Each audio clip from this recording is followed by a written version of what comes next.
Pankaj ji unmute करिए। Unmute yourself. Hello, Okay. आवाज नहीं आ रही जी। अभी a very warm welcome to Subhash ji, Komal ji, Pradeep ji, and all the dignitaries of JITO. To take this forward, I would request Kirti ji Kanther, Chairman of JITO Goregaon chapter, to introduce Pradeep ji and take the event forward. Kirti ji. Jai Jinendra, I am really glad and feel honored to be here today. Today I have got the opportunity to request Pradeep bhai to talk about JITO and JPF. But before I call him, I would like to express my feeling about this gentleman. In the last 2 years, JITO has turned to be a revolution, especially under the leadership of Pradeep bhai. JITO has grown leaps and bounds, and especially Goregaon chapter is blessed to have a wonderful personality like him. Efforts rendered by Pradeep bhai are incomparable, and we are fortunate to have people like him who look upon their life as a service to humankind and have a definite objective in life for others. Pradeep bhai himself is a revolution, a university. I mean it. He is an university. We learn a lot of things from him, and I call him larger than life. He thinks beyond every time. You know, it is in exponential thought process.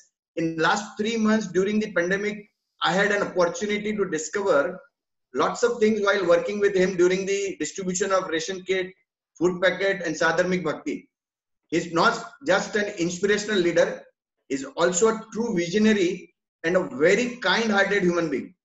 I know him for since childhood. We are living in the same vicinity of Goregaon, and I've seen him to be a leader from by birth. And he thinks so big that, you know, when we go there, we also start, you know, in his aura, we start also think big. So Pradeep bhai, you are welcome, and please introduce JITO and JPF, please. Thank you. Yeah.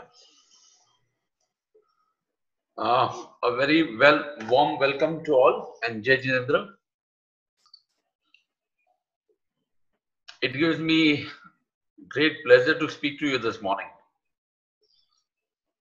A very warm welcome to Sri Subhash ji. He needs no introduction. Sri Komal ji Natha, and all the guests and all my JITO members who are present over here. This event is a culmination of enormous collective efforts of JPF and Kirti bhai from Goregaon chapter and the entire Goregaon team. I am honored to have the opportunity to say a few words at this symposium. JPF, sir, I would just like to give a brief introduction about JITO, because JITO is a 13 years old sanstha or an organization which we created within the Jains, but not only for Jains. The work done by JITO is for humanity and even Jeevdaya, to all the facets where we can touch to make this world more beautiful for all kinds of living beings. Apart from that, JITO has created one Saman Arogyam for Sadhu Sadhvi Bhagwans, where their hospitalization or their medical needs are done at within 15 minutes. Anywhere in India, we have collaborated with 15,000 hospitals. That's our social and our responsibility towards our Sadhu Bhagwans and Sadhvi Bhagwans. We have created one more vertical which is called GATF, where we pursued our skilled and bright students who would like to serve this nation by getting through from the UPSC and taking the post at the government services as an IAS, IRS, IPS, and even state level. These were the two verticals which were there from initiation of JITO. Further, we created JPF, which we are talking today, and I congratulate the whole of JPF team in the last 2 years, the way they have taken this forum up by connecting top class professionals and having their words and their genius thoughts and thinkings to be said with all our JITO members. Has enlightened many of them, and I really thank you for creating opportunities for the members. I would like to even thank the Goregaon chapter and the Mumbai zone, because this pandemic, what the Mumbai zone has done work for humanity is unbound, and that too not only by money, by contributing. Contribution was one part, and working tirelessly to reach out to the maximum what we could. And the whole of the team of Mumbai, especially Goregaon chapter, because I also worked together and I have seen this. I'm very thankful for Kirtibhai Sudhirji Bachawat, who was the past chairman, and the new team also which has come now. I think so you will take all this under the leadership of Kirtibhai at a new height. Today we have Subhashji, who is known as the showman of the film industry, who has given great hits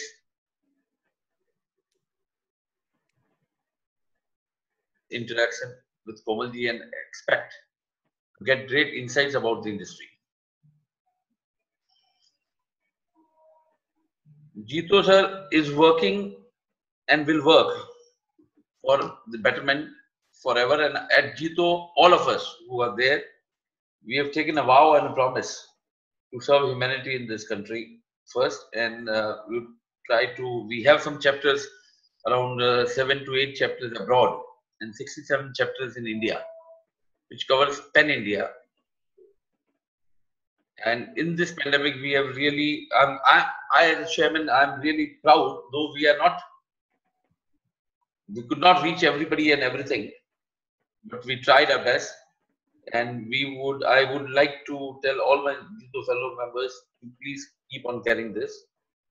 And I would be always available at whatever and wherever at any hour for us to do a better work for the.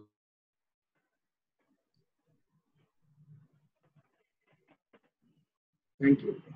Thank you so much, Pradeep bhai. Thank you, Pradeep. We welcome everyone on this discussion. Mr. Komal Nahata will be in conversation with the showman Subhash Ghai. And now to take the proceedings further, may I request our JPF Director in charge, Ravi Jain, for his brief welcome address, please. Ravi. Jai Jinendra, and good morning to everyone who are attending this webinar. I welcome the office bearer from Jito Apex, especially our Jito chairman, Sri Pradeep Rathod ji, for his presence in today's webinar and for regularly extending his support to Jito Professional Forum. Pradeep bhai, बिना आपके leadership के Jito Professional Forum कुछ नहीं कर पाता. Thank you so much, Pradeep bhai. And I also welcome all the office bearer from Jito Goregaon chapter, especially Kirti Kantar ji, Pankaj Lodha ji, Kunal Sawni ji. I am also thankful to Sri Ashok Ajmera ji for making this event happen. I am delighted to welcome the legendary producer, director and screenplay writer of Bollywood, Sri Subhash Ghai ji, as key speaker in today's webinar. Also welcome Komal Nahata ji, the film trade analyst and TV show host. Jito Professional Forum has conducted webinars on diverse professional fields such as finance, economy, legal, health, etc. This is probably the first time we are covering film industry in our webinar series. A huge potential is available in the film industry for the professional to exhibit their aptitude. I am sure this webinar is going to be very informative and beneficial for everyone. I request all the professionals who are present here to please come forward and join the Jito Professional Forum platform. So no delaying anymore. I request Ashok Ajmera ji to take the charge and proceed with the webinar. Thank you. Thank you, Ravi. Without taking much of your time, may I request our Vice Chairman Jito Professional Forum, Ajay Bora, ji to kindly speak a few words about the JPF. Thank you, Ajmera ji. Thank you, Ajmera ji. Hi, good morning, everyone. Well, India is the largest producers of films in terms of the number of films produced. And as per the latest media and entertainment reports, the industry has already crossed $25 billion mark. And listen to the most interesting part. It's poised to grow to $34 billion by 2022. Now, once the growth opportunities are so high, from the standpoint of the professionals, there are a lot of professionals required for the entertainment industry. For example, sound engineers, animation experts, post-production experts, subtitling related technicians, voiceover professionals, VFX experts, and many more. So Jito Professional Forum as a platform to bring in opportunities for the professionals across the world, we thought this would be the opportune time for us to get the glimpse of the industry and open new doors of opportunities for the professionals. Thank you. Thank you, Ajay ji. Yes, definitely. It is the platform for the professionals to come in, and the film industry is totally professionalized these days. I have great pleasure in introducing, the man who is the synonymous to the film critique, Bollywood analysis of the Indian Hindi films, Shri Komal Nahata. Komal Nahata is the leading film trade analyst of the Hindi film industry. His words are considered as the gospel truth because of the no holds barred reviews and his insightful analysis of the box office predictions and performance of the films. It is not uncommon for the top filmmakers to ask him to break news on the social media because of his influence on his followers. All the top stars ask him to retweet on his tweets, actually. Komal Nahata's TV shows hosted by him, as also those in which his views are being telecast almost every single day on the TV channels, with over 2.67 lakh subscribers and 17.7 million views on YouTube, over 10 million followers on the Twitter, and about 30,000 followers on the Facebook. Komal Nahata's presence is a 360-degree across various social media platforms. His film magazine, Film Information, which he edited since 1984, he is rather editing, is considered as the Bible of the film trade. With this, ladies and gentlemen, I have great pleasure in introducing before you the man who is going to interview the showman, Shri Komal Nahata. Thank you. Thank you. Komalji, thank you. Now you can take the floor with Subhashji for about 35-40 minutes. And I hope the people will enjoy this discussion because we know you both very well and we know you, that how you can take out the things. Thank you. Thank you. Thank you. Thank you. नमस्कार दोस्तों, सुभाष घई साहब को किसी introduction की जरूरत नहीं है। ऐसा कोई इंडियन नहीं होगा जो उन्हें नहीं जानता है। ऐसा कोई इंडियन नहीं होगा जिन्होंने या जिसने उनकी फिल्में नहीं देखी हैं। बहुत बड़ी बड़ी फिल्में बनाई हैं, वेरीड टॉपिक्स पर फिल्में बनाई हैं। ग्रैंडर, बिगनेस, लार्जनेस, अच्छी कहानियां, हिट्स, सुपर हिट्स, ब्लॉकबस्टर्स, इन सब से सिनोनिमस है सुभाष घई साहब का नाम। बिना मतलब के उन्हें शोमैन ऑफ बॉलीवुड नहीं बुलाया जाता है। He is indeed a showman. In fact मुझे याद है जब मैं नया नया इंडस्ट्री में आया था, उनकी फिल्म लॉन्चेस की पार्टीज इतनी ग्रैंड और इतनी मजेदार होती थी कि लोग तरसते थे कि उन्हें इनविटेशन आए, और अगर इनविटेशन नहीं आता था तो लोगों को ऐसा मानना था कि मैंने अब तक वो मुकाम नहीं बनाया है, उस मुकाम पर नहीं पहुंच पाया हूं कि मुझे सुभाष घई साहब अपनी पार्टी में बुलाएं। और मुझे याद है 1986 में उनकी फिल्म रिलीज हुई थी कर्मा। उस समय वीडियो पायरेसी का दौर था, फिल्में फ्लॉप हो रही थी, बॉक्स ऑफिस पर नहीं चल रही थी क्योंकि वीडियोस, इलीगल वीडियोस आउट हो जाते थे और फिल्में लोग सिनेमा घर की जगह घर में बैठ के पायरेटेड वीडियोस पर देखते थे।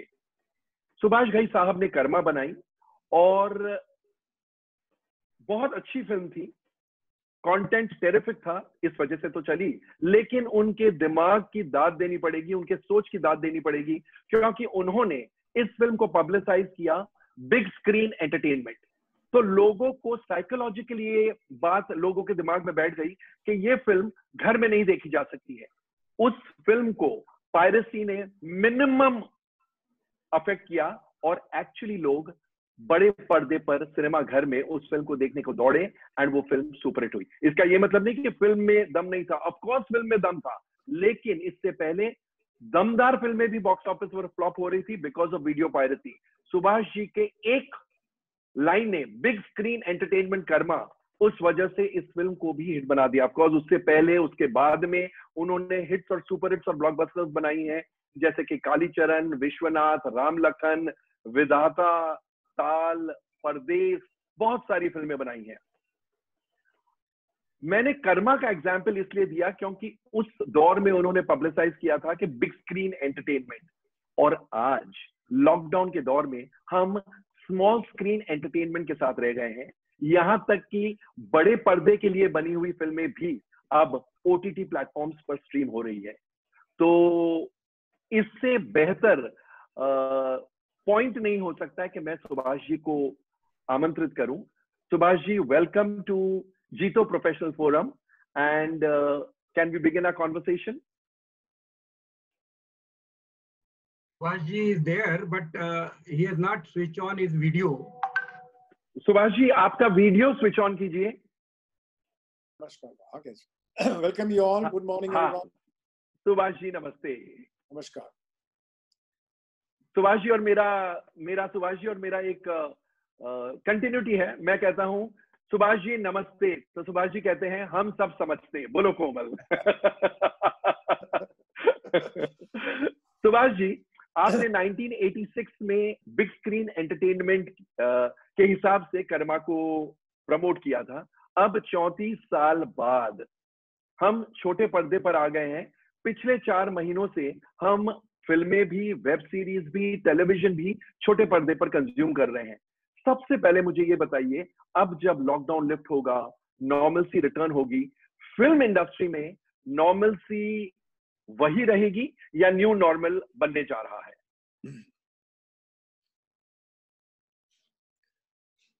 सबसे पहले आप सबको मेरा नमस्कार, और जीतो के सभी मेंबरान को, जिनके की 67 चैप्टर्स हैं इन इंडिया में और ह्यूमन सर्विस में आप लगे हुए हैं, आप सबको मेरा सादर प्रणाम और बधाई कि आप एक बहुत योग्य दृष्टिकोण से दुनिया को देखते हैं, ह्यूमैनिटी को देखते हैं।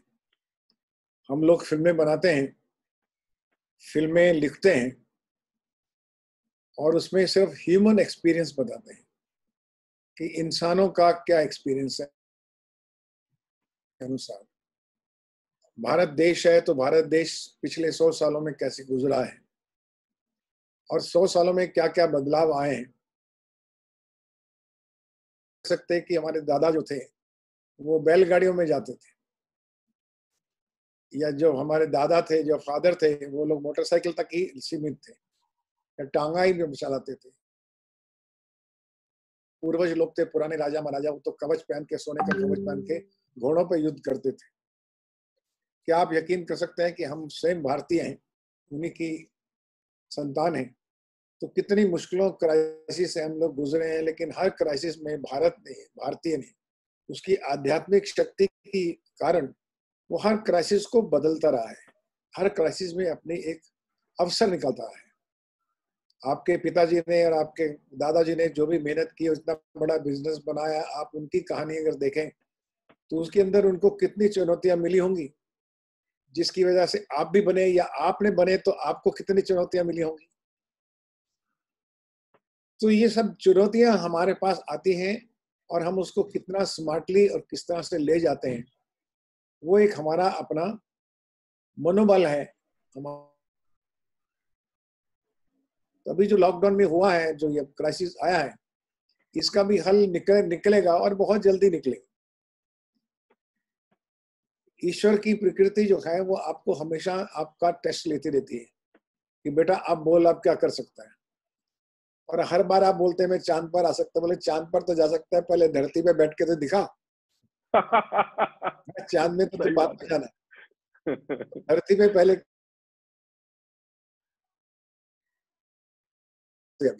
अब उसने तो मंदिर भी बंद कर दिए सब।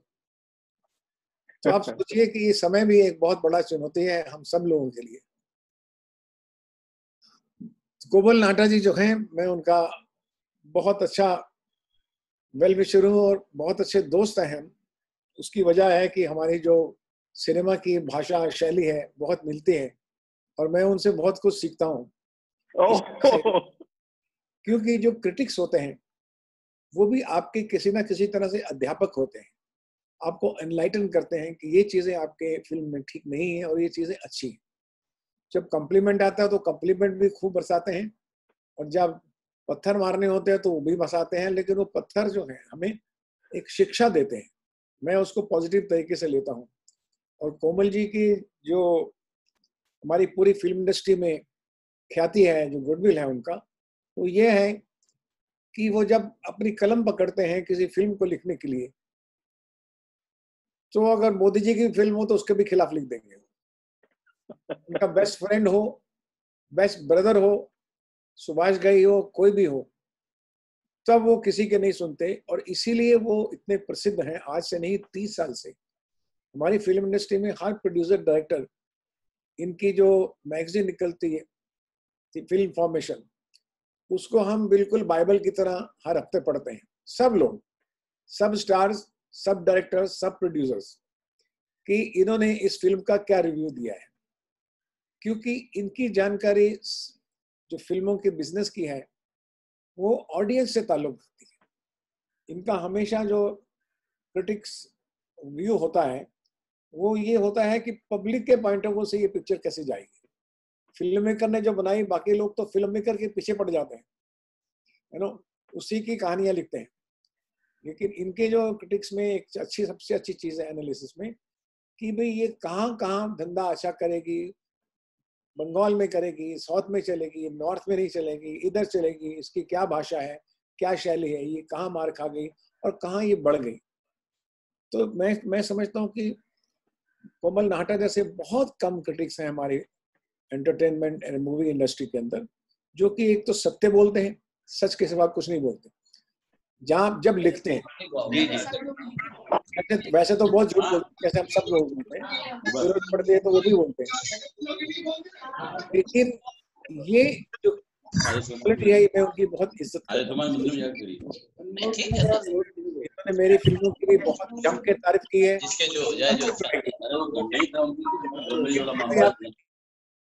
कि उनके एक शब्द पे कि सुभाष जी आपको आना है, और मैंने शायद 2 मिनट भी नहीं लगाए होंगे, मैंने कहा कि मैं आऊंगा।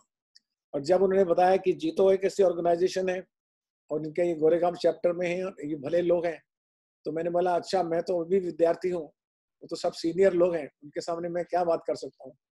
बस यही है कि आप सिनेमा के बारे में सुनना चाहते हैं, मीडिया और एंटरटेनमेंट के बारे में सुनना चाहते हैं, तो हम चर्चा करेंगे दोनों, जो भी आप जानना चाहें। तीसरी बात, इन्होंने पूछा कि आज का सिनेमा में कोई चुनौती आप कैसे लेते हैं, यही कोमल जी? जी बिल्कुल। और इन्होंने कर्मा की बात की। कर्मा क्यों मैंने बिग स्क्रीन लिखा, उसका राज मैं आज आपको बताना चाहता हूँ। मैंने एक फिल्म बनाई थी कर्ज, जहां से मैंने प्रोडक्शन शुरू की थी 1980 में। तो वो पिक्चर थोड़ी टाइम अहेड थी, लोगों ने कहा कि 10 साल पहले फिल्म बना दी आपने। फिर उसके बाद मैंने बनाई विधाता, दिलीप कुमार साहब के साथ। फिर तीसरी पिक्चर मैंने अपनी कंपनी लॉन्च की और उसमें हीरो फिल्म बनाई। हीरो फिल्म हमारी कुछ 50 वीक चली, कुछ 15-20 सेंटर्स में, बहुत बड़ी हिट हुई। शुरू में नहीं हुई लेकिन बहुत बड़ी हिट हुई। लेकिन आप समझे कि मेरे घर में कुछ पैसा नहीं आया।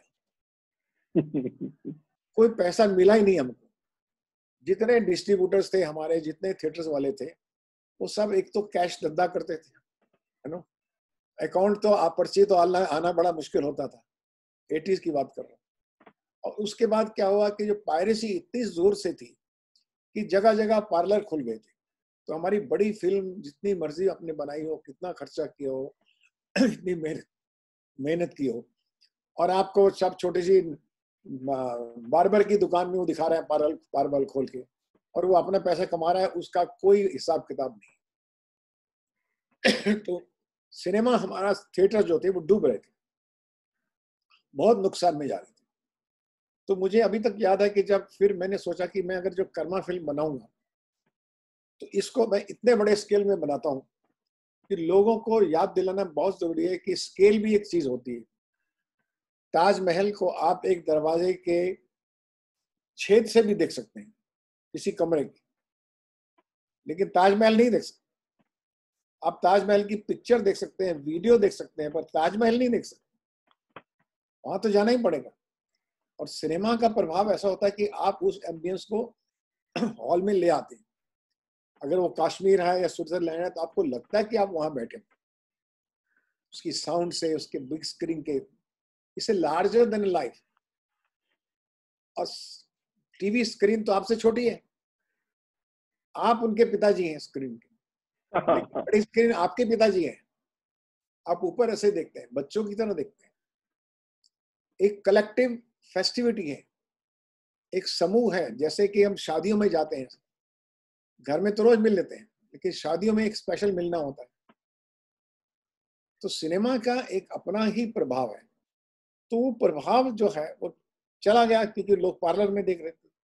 तो मैंने ऐसा स्क्रिप्ट लिखा, पहले कहानी लिखी, स्क्रिप्ट लिखा, म्यूजिक लिखा, लेकिन जब मैंने स्क्रिप्ट लिखा तो मैंने कहा कि अभी इसका बिजनेस तो अच्छा होगा, लेकिन सब पार्लर में चलेगा, मैं इतने बजट की फिल्म क्यों बनाऊं। तब मैंने क्या किया, अपने स्क्रिप्ट में जब मैं शॉर्ट्स डिवीजन किया तो मैंने पूरी फिल्म को मैक्सिमम लॉन्ग शॉट में रखी और टाइट क्लोजअप। मिड शॉट मैंने लिए ही नहीं, ताकि जब छोटी स्क्रीन में बहुत बड़ा लॉन्ग शॉट होता है वो कुछ नजर नहीं आता है, उसका इम्पैक्ट नहीं पड़ता है। क्लोजअप जो टेलीविजन होता है वो क्लोजअप का मीडियम है, खाली क्लोजअप पे बात करते हैं। लेकिन cinema is a long shot, दूर की पहाड़ियां देख के आप आनंद ले सकते हैं जो आपने ताल में देखा। तो मैंने कहा या तो मैं लॉन्ग शॉट लूंगा या क्लोजअप लूंगा, और ये मैंने फिल्म बनाई। उसके बाद मैं एक दिल्ली में थिएटर था ओडियन, वहां गया और वहां का मालिक मुझे बोला सुभाष, मैंने कहा भैया आपको ये साउंड सिस्टम ठीक करना पड़ेगा, उसका कुछ 10 लाख रुपया खर्चा होता था एक थिएटर का। तो आप देखिए मैं एक पिक्चर लेकर आ रहा हूँ और मैंने उसके 7 ट्रैक साउंड, 6 ट्रैक साउंड है और बिग स्क्रीन मैंने लिखा है, लोगों को कमिट किया है। तो ये आपको जब तक साउंड नहीं अच्छी होगी, थिएटर आपका नहीं अच्छा होगा, तो कैसे लोग दिखने आएंगे। तो वो बेचारा बड़ा उदास होकर मेरे को एक अपने बालकनी में ले गया, कहता है आप नीचे देखिए, नीचे कार पार्किंग है, कार पार्किंग में एक कार है और 2 कुत्ते हैं, कोई पिक्चर देखने नहीं आता। हमारे हॉल के अंदर सिर्फ 10 आदमी बैठे होते हैं और आप कहते हैं कि मैं 10 लाख रुपया खर्चा कर दूं साउंड सिस्टम चेंज करने के लिए। सिनेमा का सब गड़क हो गया, अब थिएटर में तो कुछ मिलता ही नहीं, हम बंद करने वाले। तो मैंने बोला जब मैं पिक्चर रिलीज करूंगा मैं आपको देखने मिलने आऊंगा, आप मेरी वजह से थोड़ा सा कर दीजिए साउंड। बोले सुभाष जी हम आपकी इज्जत करते हैं, थोड़ा साउंड बता दीजिए क्या करना है। वो कर दिया उसने। पिक्चर रिलीज हुई, पूरा वीक में 100% कलेक्शन कुमार जी जानते हैं, कोमल जी जानते हैं कैसे हुआ। वो हुआ ऐसे कि जब जिन्होंने पार्लर में पिक्चर देखी और घर में पिक्चर मंगा के देखी तो उसने कहा क्या है पिक्चर है यार, ये बड़ी बकवास सी पिक्चर है, कुछ समझ नहीं आ रहा क्या हो रहा है। तो दूसरा जो थिएटर में देख के आया था उसने उसको कहा तू जा थिएटर में जाकर देख, यही पिक्चर देख अलग लगेगी। तो जितने पार्लर के लोग थे वो थिएटर की तरफ भागे। जब मैं ओडियन दिल्ली में पहुंचा तो उनसे मिला तो उन्होंने मेरे को कहा सुभाष जी इधर आइए। फिर वो बालकनी में ले गया और उसने दिखाया कि पूरा कार पार्किंग फुल है, फुल। अब आप पूछिए पूरी इंडस्ट्री में लोगों को पता लगा कि बिग स्क्रीन क्या होती है, और उसके लिए मैंने एक टेक्निक और की। वो ये टेक्निक की, अगर आप कर्मा फिल्म देखेंगे आप तो बड़ी स्क्रीन के ऊपर पहले मैंने शुरू में 2 मिनट तक छोटी स्क्रीन दिखाई। पहला जो सीन चलता है वो मैंने आधी स्क्रीन किया, आधी इतनी स्क्रीन, जैसे मेरा ये क्लोजअप आप देख रहे हैं। और एक सीन चलता है और सीन के बाद वो बोलता है कर्मा, जोर से बोलता है और एक बैकग्राउंड स्कोर आता है और स्क्रीन आहिस्ता आहिस्ता आहिस्ता आहिस्ता से वाइड होती चली जाती है, done done done done done done done done done done done done done done done, और लोग क्लैप करना शुरू करते हैं। अरे ये तो इतनी बड़ी स्क्रीन हो गई। लोगों को रियलाइज करवाया मैंने कि इस बड़ी स्क्रीन में और छोटी स्क्रीन में ये फर्क होता है। मैंने पिक्चर के सीन में शुरू में रखा। Fantastic, fantastic. सुभाष जी, मुझे ये बताइए, अब जब सिनेमास बंद है, काफी प्रोड्यूसर्स छोटे पर्दे की तरफ भाग रहे हैं। इन द सेंस फिल्में बनी थी बड़े पर्दे के लिए, लेकिन वो अब ओटीटी प्लेटफॉर्म्स पर स्ट्रीम हो रही है। जो फिल्में बड़े पर्दे के लिए बनी है वो छोटे पर्दे पर आ रही है प्रीमियर रिलीज। वैसे तो आती है मगर सिनेमा के बाद आती है। तो ये कहां तक सही है? अगर आपकी कोई फिल्म रिलीज पर होती तो आप इन एक्स्ट्रा ऑर्डिनरी सर्कमस्टेंसेस में ओटीटी प्लेटफॉर्म पर प्रीमियर करते या नहीं करते? एंड साथ में ये भी बताइएगा कि अब जब people are used to consuming films on OTT platforms, क्या न्यू नॉर्मल में ऐसा ही होगा कि हम फिल्में बनाएंगे एंड शायद ओटीटी पर प्रीमियर करेंगे, या ये स्टॉप गैप अरेंजमेंट है? हमारे यहाँ एक कहावत है, मजबूरी का नाम गांधी। सब जानते हैं मजबूरी का नाम गांधी। आज जितने फैशन डिजाइनर हैं, जितनों ने बड़े बड़े सूट बनाए, बड़े बड़े चोगे बनाए, बड़ी बड़ी चीजें बनाई, टेलर्स लोग, टेक्सटाइल वाले, वो आज मास्क बना रहे हैं।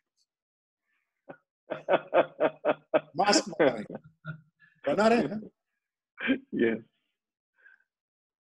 तो वो तो होगा जब सब चीजें, दरवाजे बंद हो जाते हैं तो कहीं ना कहीं तो एक छेद निकलेगा। तो ये ओटीटी है, एक छेद है हमारे एंटरटेनमेंट वर्ल्ड का। तो सिनेमा वाले भी बेचारे क्या करें, जब सिनेमा वाले आपने बंद कर दिए तो इतना इन्वेस्टमेंट किया है, इतनी पिक्चरें उनके पास, वो क्या करेंगे? अपने पैसे को, इन्वेस्टमेंट को कैसे बचाएंगे?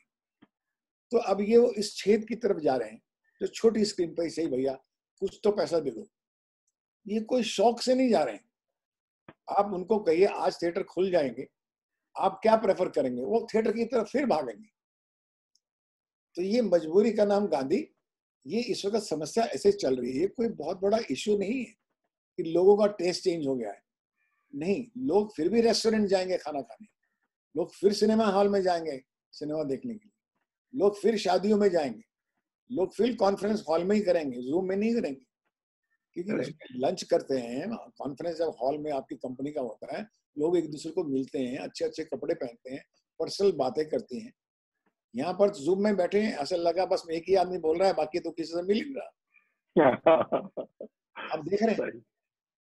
तो ये मजबूरी है हम लोगों की, एक समय काल ऐसा है जो आस्ता आस्ता ठीक हो जाएगा। तो OTT is a fashion of today because every door is closed for the audience, for the viewers to watch movies. बोलते हैं अच्छा भैया तू यही दिखा दे, जैसे पार्लर में तो दिखाते ही नहीं ना। हमारे कर्मा के टाइम पे सारी फिल्में पार्लर में आ गई थी, क्योंकि थिएटरों की अवस्था ठीक नहीं थी, लोगों के पास पैसा नहीं था, सस्ती मिलने लग गई। तो सस्ती मिलने लगी तो बोला पार्लर चलो, फिर कर्मा आई। इसी तरह से कोविड के बाद एक फिर कर्मा आएगी, फिर लोग वापस जाएंगे और वापस खुशहाल देश होगा। चलो, that is very heartening to know. Content जो है, क्योंकि ये 4 महीने इतना एक्स्ट्राऑर्डिनरी सर्कमस्टेंसेस थे, हम सब घरों में कैद हैं, घर में बैठ रहे हैं। कंटेंट में, फिल्मों के कंटेंट में भी आपको लगता है कि कुछ बदलाव आएगा, या नॉर्मलसी आने पर उसी प्रकार की फिल्में बनेगी जैसे नॉर्मल कोर्स में बन रही थी? ये कंटेंट का मतलब ये मैं आपको समझा दूं, जो कह रहे हैं कोमल जी, आप शायद नहीं समझ पाएंगे। कंटेंट का मतलब होता है कहानियां कि जो कहानियां किस किस्म की आएंगी और कहानियों का व्याख्या कैसे की जाएगी और फिल्मों में कैसे बताया जाएगा, क्या बदलाव आएगा, ये इनका मतलब कंटेंट से। कहानियां और फिल्में हमेशा समाज का दर्पण रही हैं।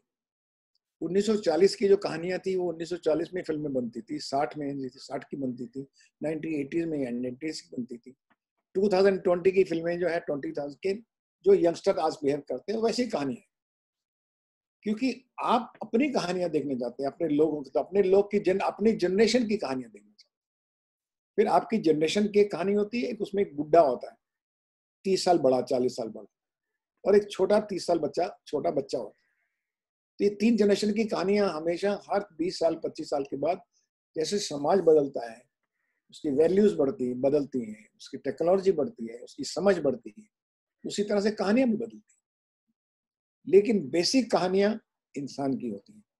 इंसान के काम, क्रोध, लोभ, मोह, अहंकार, उसका द्वेष, जड़, जोरू, जमीन, लैंड, स्त्री और पावर, ये रामायण महाभारत से कहानियां सेम है।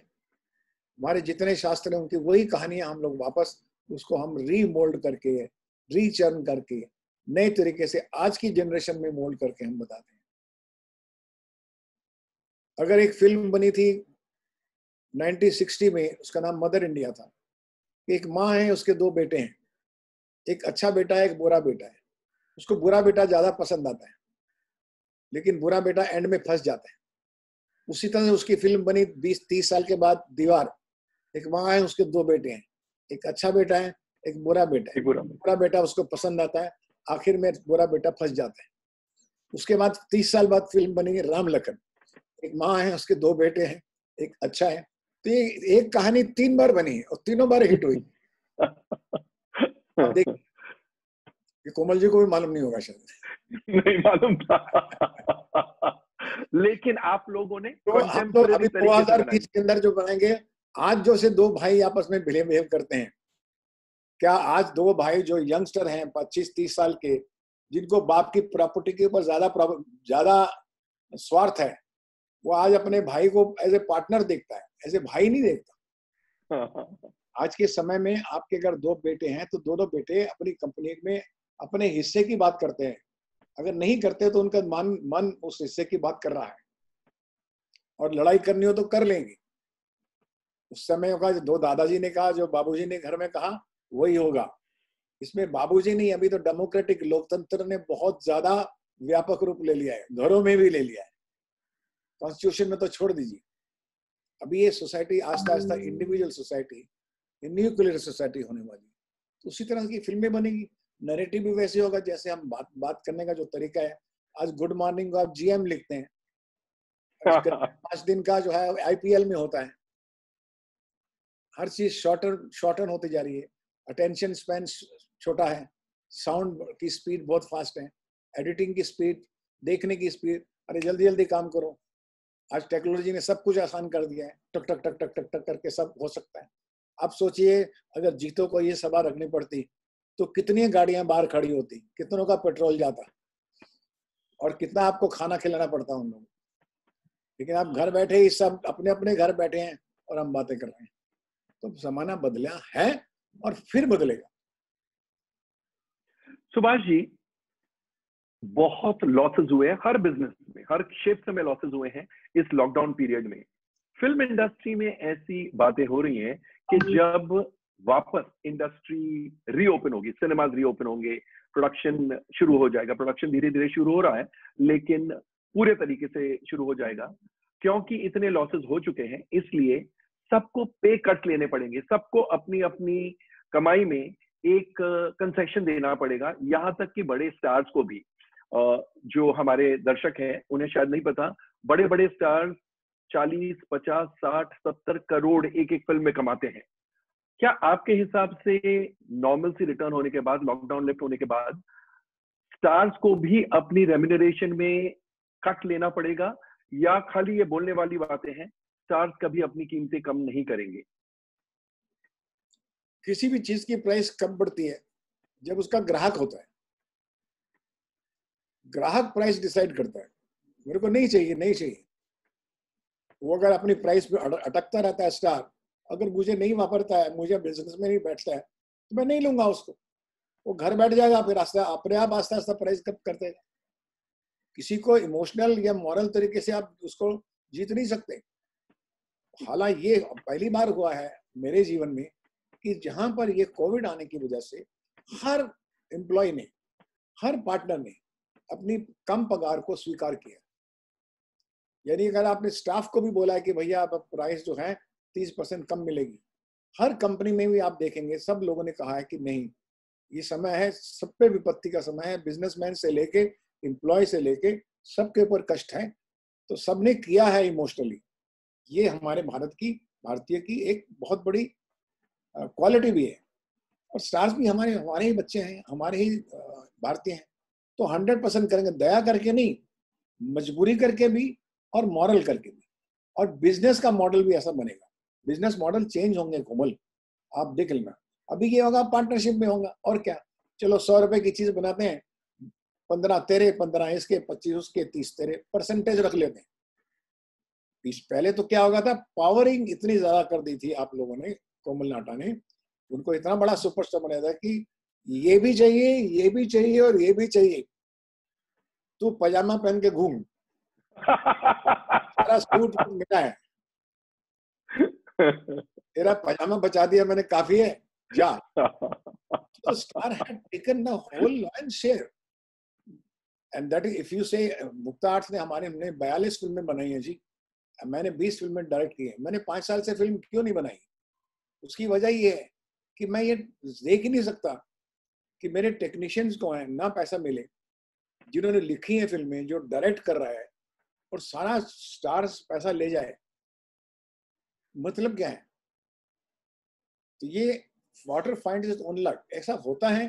कभी कभी सीजन आता है कि किसी चीज का भाव बहुत ज्यादा बढ़ जाता है, ये अपने आप में लॉ ऑफ डिमिनिशिंग रिटर्न बोलते हैं उसको इकोनॉमिक्स में, वो आएगा। और अल्टीमेटली ये सब शेयर होल्डिंग पे, जैसे अमेरिका में पॉइंट वाइज आता है, even the technician will come point wise. ये 100 का पॉइंट है, 1 पॉइंट 2, 10 तुम्हारे, 2 इसके, 5 इसके, ये पूरा आपके पास मेनू कार्ड पहुंच जाएगा। आपने पिक्चर करनी है या नहीं करनी है, क्योंकि ट्रांसपेरेंसी भी आ गई है, डिजिटाइजेशन हो गया है। अभी वो सब झूठ कपट, ये बार लुतड़ पुतड़ जो है वो सब निकल गया है, वो पोथियां गलत पोथियां आउट हो चुकी हैं, एवरीथिंग इज ट्रांसपेरेंट। आज आपके कॉपीराइट में ऐसा है कि अगर आपने गाने की एक लाइन ले ली, वो यूट्यूब में ब्लॉक हो जाती है, सोचिए अब, तो पायरेसी तो खत्म ही होगी, तो झूठ भी खत्म हो जाएगा आस्ते आस्ते डिजिटल की वजह से। यानी ये कोविड ने जो तकलीफें दी हैं, कोविड के या लॉकडाउन के आने से सिल्वर लाइनिंग ये है कि बहुत चीजें अच्छे के लिए भी बदलेगी फिल्म इंडस्ट्री में। आपका ये कहने का मतलब है? जी, कोविड ने हमें हमसे बहुत कुछ लिया है और बहुत कुछ दिया भी है, बहुत कुछ दिया है। सबसे पहले दिया है कि हमारा दृष्टिकोण बदला है उसमें, जीवन का। सबसे पहले दिया है कि हम अपने परिवार के नजदीक आए। सबसे दूसरी बात यह है कि हमने समझ लिया है कि धंधा कितना भी करो, पैसा कुछ नहीं चीज है, जीवन और सेहत, स्वास्थ्य, हेल्थ बहुत इंपॉर्टेंट है। हेल्थ के लिए सबको समझ आ गया है, योगा और आध्यात्मिक होना, मेडिटेशन बहुत इंपॉर्टेंट है। ये कितना बड़ा सबक सिखाया है, हम 200 साल से नहीं सिखा पा रहे थे। भैया तुम्हारे पास एसेट है योगा की, तो आध्यात्मिक की, अपनी सेहत का ख्याल रखो। अपने आप को तुमने पैसे की चक्की में, धंधे की चक्की में खजक कर दिया है। उम्र क्या है तुम्हारी? आज मैं 77 इयर्स का यंग बॉय, मेरी उम्र 77 साल की है, और मैं आज भी 10 घंटे काम करता हूं because of 1 hour yoga daily. Daily 1 hour yoga करता हूँ 30 साल से। सही बात है, बिल्कुल। और मेडिटेशन में बिलीव करता हूँ, फिलॉसफी पढ़ता हूँ, अच्छी अच्छी किताबें, और अपने काम को बहुत एंजॉय करता हूँ, और पैसे का लालच बिल्कुल नहीं रखता हूँ।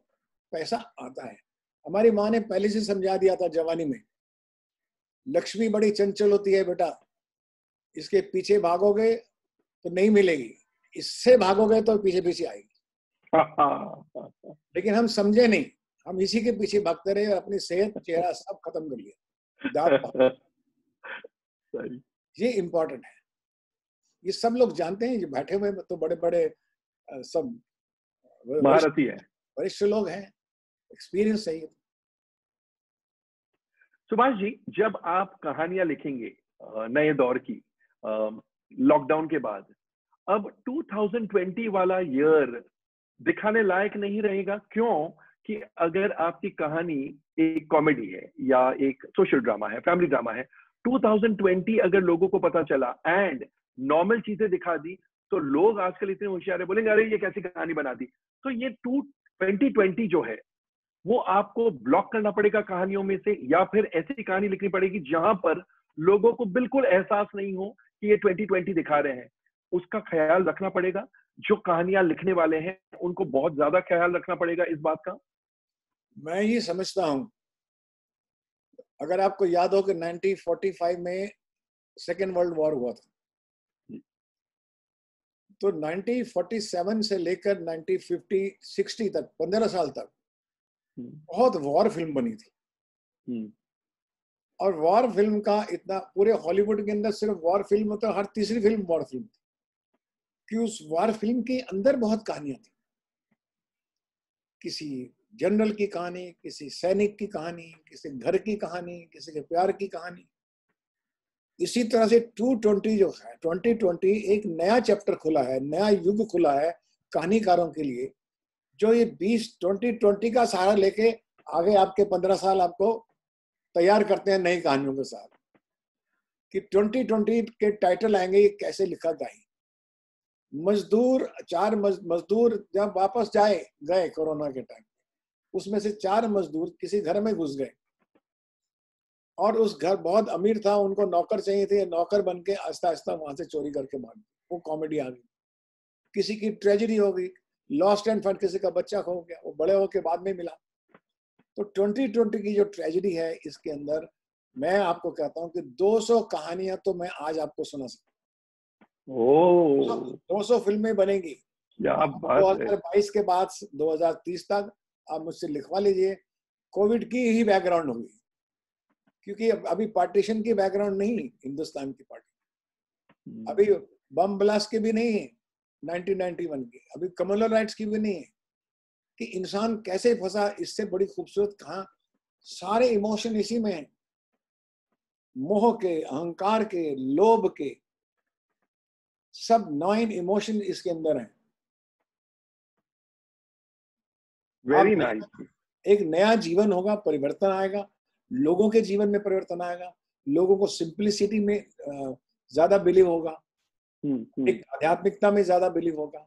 ये हाथा पाथी, मारा दौड़ी, दिल मांगे मोर, व्हाट इज ग्रोथ, इसके अंदर आदमी बुढ़ा होके 60 साल में मर जाता है, अपना सत्यानाश कर लेता है पूरा। ये सब ठीक हो जाएगा। आई थिंक ये बड़ा एक लंबा वॉश भगवान ने किया है आपके लिए, कि एक वॉश आउट करो यार इन लोगों की। कुछ उनकी मीटिंग हुई होगी, बोर्ड मीटिंग, डेफिनेटली। इनको गवर्नमेंट तो ठीक नहीं कर सकती, इनको लॉ भी ठीक नहीं कर सकते, नेचर ठीक कर सकता है। इसके ऊपर कुछ ऐसी बारिश करो इन लोगों के ऊपर कि ये अपने आप ही सुधरेंगे। ये आत्मनिर्भर का मतलब यह है कि अपना अपना देखो। जो प्रधानमंत्री कहते हैं आत्मनिर्भर का मतलब अपना अपना देख, अब दूसरे पर डिपेंड नहीं करना। इस सबसे ज्यादा नुकसान तो सरकार को हुआ है। जो भी गवर्नमेंट में बैठे हैं उनको है, बेचारे एक जगह काम पैसा इकट्ठा कर रहे थे, अब वो सारा पैसा इधर लग रहा है। अब डेवलपमेंट की बात कहाँ से होगी? पहले तो अभी मेंटेनेंस, सर्वाइवल की बात हो रही है। तो जितना भी डेवलपमेंट का पैसा था वो सर्वाइवल में चला गया, उसमें भी गालियां पड़ेंगी। धनाधन बुरा समय समाज के लिए भी है, सरकार के लिए भी है, देश के लिए भी है, और हम सबको मिलके अभी आस्था ये एक संतुलन लाना पड़ेगा। We have to help people. अब जो 2 ही जात हैं हमारे पास, एक हैव एंड हैव नॉट्स। जिसके पास हैव है उसको हैव नॉट्स की मदद करनी ही पड़ेगी। अभी करनी ही तो सिविल वॉर होगी, सिविल क्राइम होगा, आपके घर से सामान उठा के ले जाएगा, आपको कुछ नहीं कर सकते। It is very, very crucial time. All of us should be ready to share all our assets, our wealth, our whatever we can do that for all the poor people, the needy people. ये मैं आपको as a नाटक लिखने वाले जो होते हैं लोग, उनके भी अपना विवेक होता है। नाटक अगर लिखा है राम को भगवान बनाया है तो वो वाल्मीकि ने बनाया है। अगर कृष्ण को बनाया है तो व्यास ने बनाया है। उन्होंने नाटक लिख के ये सब कैरेक्टर बनाए हैं। आज तक 3000 साल तक आपके पास मॉरल्स लेके दुनिया को इकट्ठा किया हुआ। तो आप मेरी बात ये समझ लीजिए, मैं एज ए राइटर कह रहा हूँ, इट्स वेरी इंपॉर्टेंट। आज हमको अपना माइंडसेट चेंज करना पड़ेगा। We have to share all our profits with our poor people. जिनके पास नहीं है वो हमारे लिए पहले। वो गया जमाना कि कौन किसके सिर पे चढ़ के जाता है। स्टॉक मार्केट आपकी कुछ भी बोले, उनको खेलने दीजिए, लेकिन आप अपने जीवन का संतुलन रखिए, ऐसा मैं समझता हूँ। सुभाष जी, अगर हम इंडस्ट्री को अलग अलग क्षेत्रों में बांटे और बात करें, एक होता है प्रोडक्शन सेक्टर जो फिल्में बनाते हैं, एक होते हैं टेक्नीशियंस, कैमरामैन, डांस डायरेक्टर वगैरह वगैरह, एक होते हैं एक्टर्स, फिर होते हैं डिस्ट्रीब्यूटर्स जो आप लोगों की फिल्में खरीदते हैं और सिनेमा घर में चलाते हैं, और लास्ट चेन के लास्ट लोग होते हैं सिनेमा वाले, जिसे हम एग्जिबिटर्स कहते हैं। तो प्रोड्यूसर, डिस्ट्रीब्यूटर, सिनेमा वाले यानी एग्जिबिटर, टेक्नीशियंस और एक्टर्स। एक्टर्स को मैंने अलग रखा, वो भी एक तरीके से टेक्नीशियन है, लेकिन उनकी प्राइस तो आसमान छूती है। अब इन पांचों क्षेत्र के लोगों में सबसे ज्यादा असर ये लॉकडाउन का, एंड लॉकडाउन के बाद सबसे ज्यादा तकलीफें किस सेक्टर को देखनी पड़ेगी? किसी भी बिजनेस में 3 डिपार्टमेंट होते हैं, ideation, vision, then execution, then sales and marketing. Correct. पहले चीज को सोचा जाता है, फिर उसको बनाया जाता है, फिर उसको बेचा जाता है। हर बिजनेस में सेम फर्क बना। उसी तरह से सिनेमा का भी है। सिनेमा के राइटर पहले प्रपोजल बनाते हैं हम लोग आइडिएशन से, फिर उसको एग्जीक्यूट टेक्नीशियंस करते हैं, फिर उसको हम डिस्ट्रीब्यूटर्स और इन्वेस्टर्स के पास ले जाते हैं, फिर उसमें कॉमर्स आती है। तो cinema is also art, science and commerce का एक कॉम्बिनेशन है। तो आर्ट का आर्टिस्ट लोग हैं जो क्रिएटिव लोग हैं, school of creativity, then school of performing, then school of education, execution, then उस एग्जीक्यूशन के बाद then all these distributors, what he says, and investors, studios, theater वाले, ये सब अपने आप में भागीदार। तो तीनों भागीदार हैं उसमें। मैं ये समझता हूँ कि कोविड के समय में इन तीनों को नुकसान हुआ, तीनों को नुकसान हुआ। आइडिएशन वाले के पास कोई फंडर नहीं है आज, एग्जीक्यूशन करने के वाले के पास किसी के पास पगार नहीं है, रेम्यूनरेशन नहीं है, और बिजनेस करने वाले पास कोई आगे सेल नहीं। तो हर बिजनेस की तरह सिनेमा भी, इंडस्ट्री भी उसी तरह से सफर की है। और ये प्रकोप जो है ये सारी इंडस्ट्रीज पर आया है, और वो सिनेमा इंडस्ट्री पर भी आया है इक्वली। लेकिन आशा कहाँ है? आने वाले समय में हमारे एक कॉमन मैन को 5 चीजों की जरूरत होगी: रोटी, कपड़ा, शेल्टर, हेल्थ एंड एंटरटेनमेंट।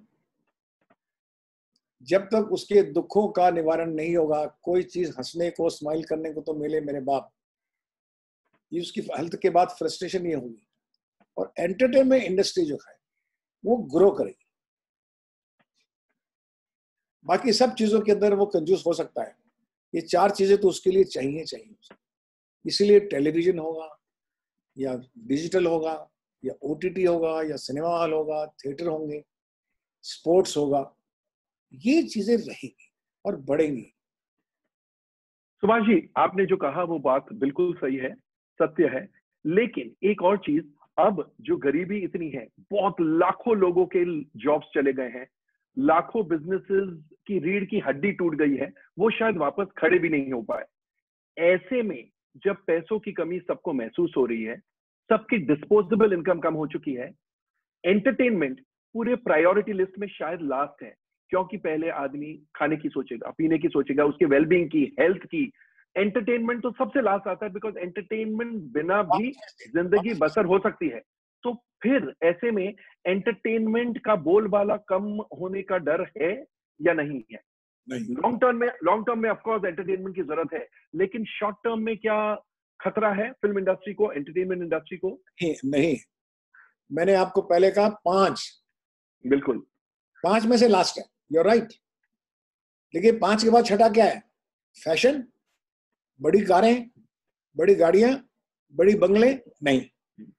ये अब जो चीज है उससे ज्यादा कपड़े नहीं, वो जरूरत नहीं, ये जरूरत है इसकी। इसके बाद वो कंफर्ट लेवल है, फिर लग्जरी लेवल है। तो लग्जरी लेवल तो आउट हो गया। ओनली पूरे भारत में 2 लाख 3 लाख अमीर लोग हैं, बिलियनर, जो लग्जरी लेवल पर रह सकते हैं, बिकॉज वो उनके लिए नेसेसिटी बन चुकी है। करेक्ट। लेकिन अभी जो हमारी इच्छा है नेसेसिटी से कंफर्ट में आना और कंफर्ट से लग्जरी में जाना, अभी नेसेसिटी है, 5 इज नेसेसिटी, छठी Okay. चीज कंफर्ट है। अब मैं एसी के बिना रह सकता हूँ तो मैं पंखे से ठीक है, मैं एसी सोच रहा था लेने के लिए, लेकिन मैं पंखे में रहा हूँ तो मैं पंखे में रह सकता हूँ, मैं पंखे के बिना रहा हूँ तो मैं पंखे के बिना रह सकता हूँ, लेकिन मुझे हंसी तो चाहिए। एक एंटरटेनमेंट का मतलब कि कम से कम सामने कोई फेस्टिवल तो हो, भले गणेश चतुर्थी हो या छोटा सा त्योहार हो, उसमें भी एंटरटेनमेंट का मतलब आप सिनेमा से मत लीजिए, कहीं सही बात। गाना चल रहा हो, गाना सुन रहे हैं हम लोग, डिजिटल में देख रहे हैं, मोबाइल पे सुन रहे हैं, ये तो चाहिए, ये नेसेसिटी में आता है जी। बिल्कुल बिल्कुल, यानी all is not lost for the film industry and the future of the film industry looks quite good to you. 100%, 100%, 99 में नहीं। क्या बात है।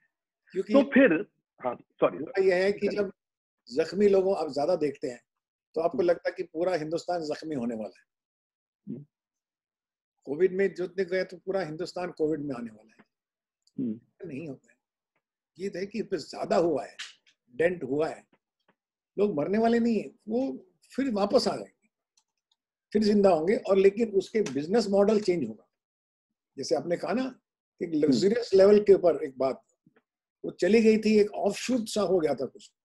मैं तो कई दुकानें देखता हूँ या कई बिल्डिंग्स देखता हूँ, उनकी लॉबीज को देख देख के मैं हैरान होता हूँ, मैं इनकी इनकम तो कुछ है नहीं, लेकिन ऑफिस इतना बड़ा बनाया हुआ, इतना बड़ा ऑफिस बनाया कि मैं प्रॉफिट बैलेंस शीट देखो तो जीरो, ऑफिस देखो, एंट्री देखो, लिफ्ट देखो तो पागल हो जाए आदमी, ऐसे अमेरिका में बैठे। उसकी कैपिटल एक्सपेंडिचर, ये सब एक दौर में निकला, उनके बच्चों ने बोला पापा लेट्स मेक इट इंटरनेशनल, ऐसा कुछ करें, बर्बाद। समझ रहे मैं क्या कह रहा हूँ? काफी मेरे दोस्त जो हैं यहाँ पर मेरी बात से सहमत होंगे।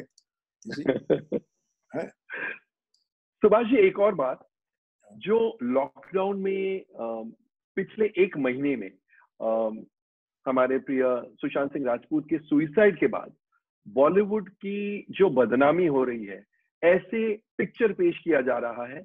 मैं एक्चुअली ये लॉकडाउन से रेलेवेंट नहीं है, लेकिन लॉकडाउन पीरियड में ऐसी बात हुई है, बॉलीवुड की इमेज को जो धक्का पहुंचा है, मुझे नहीं लगता है कि 80s और 90s में जब चर्चा चल रही थी कि बॉलीवुड इज अंडरवर्ल्ड फाइनेंस, उस समय भी बॉलीवुड के इमेज को, रेपुटेशन को इतना ठेस नहीं पहुंचा था जितना अब पहुंचा है, जब ये कहा जा रहा है कि बॉलीवुड में सुशांत सिंह राजपूत का ने सुसाइड नहीं किया, एक तरीके से उनका मर्डर हुआ है, नेपोटिज्म, ये वो, यहाँ तक कि लोग ये सोचने लग गए हैं कि बॉलीवुड एक घिनौनी जगह है, सारे गंदे लोग हैं यहाँ पर, सारे चापलूस हैं, एक दूसरे का खून करते हैं, एक दूसरे के थाली में से खाना छीन लेते हैं। आपको लगता है कि इससे बॉलीवुड की फिल्मों पर या उनके बिजनेस पर असर पड़ेगा?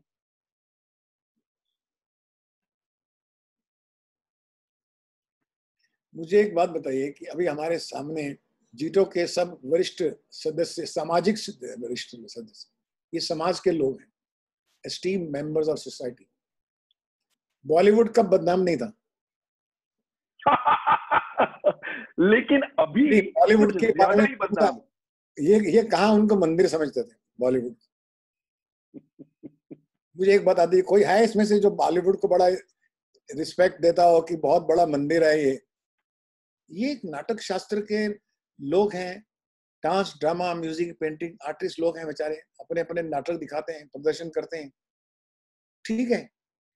तो बॉलीवुड जो आप कह रहे हैं उसके बारे में जो बहुत बड़ी इमेज है वो कुछ लोगों की थी जिन्होंने समाज कार्य के लिए कुछ अपनी फिल्में बनाई, समाज को बदलने की कोशिश की, चंद लोगों के लिए।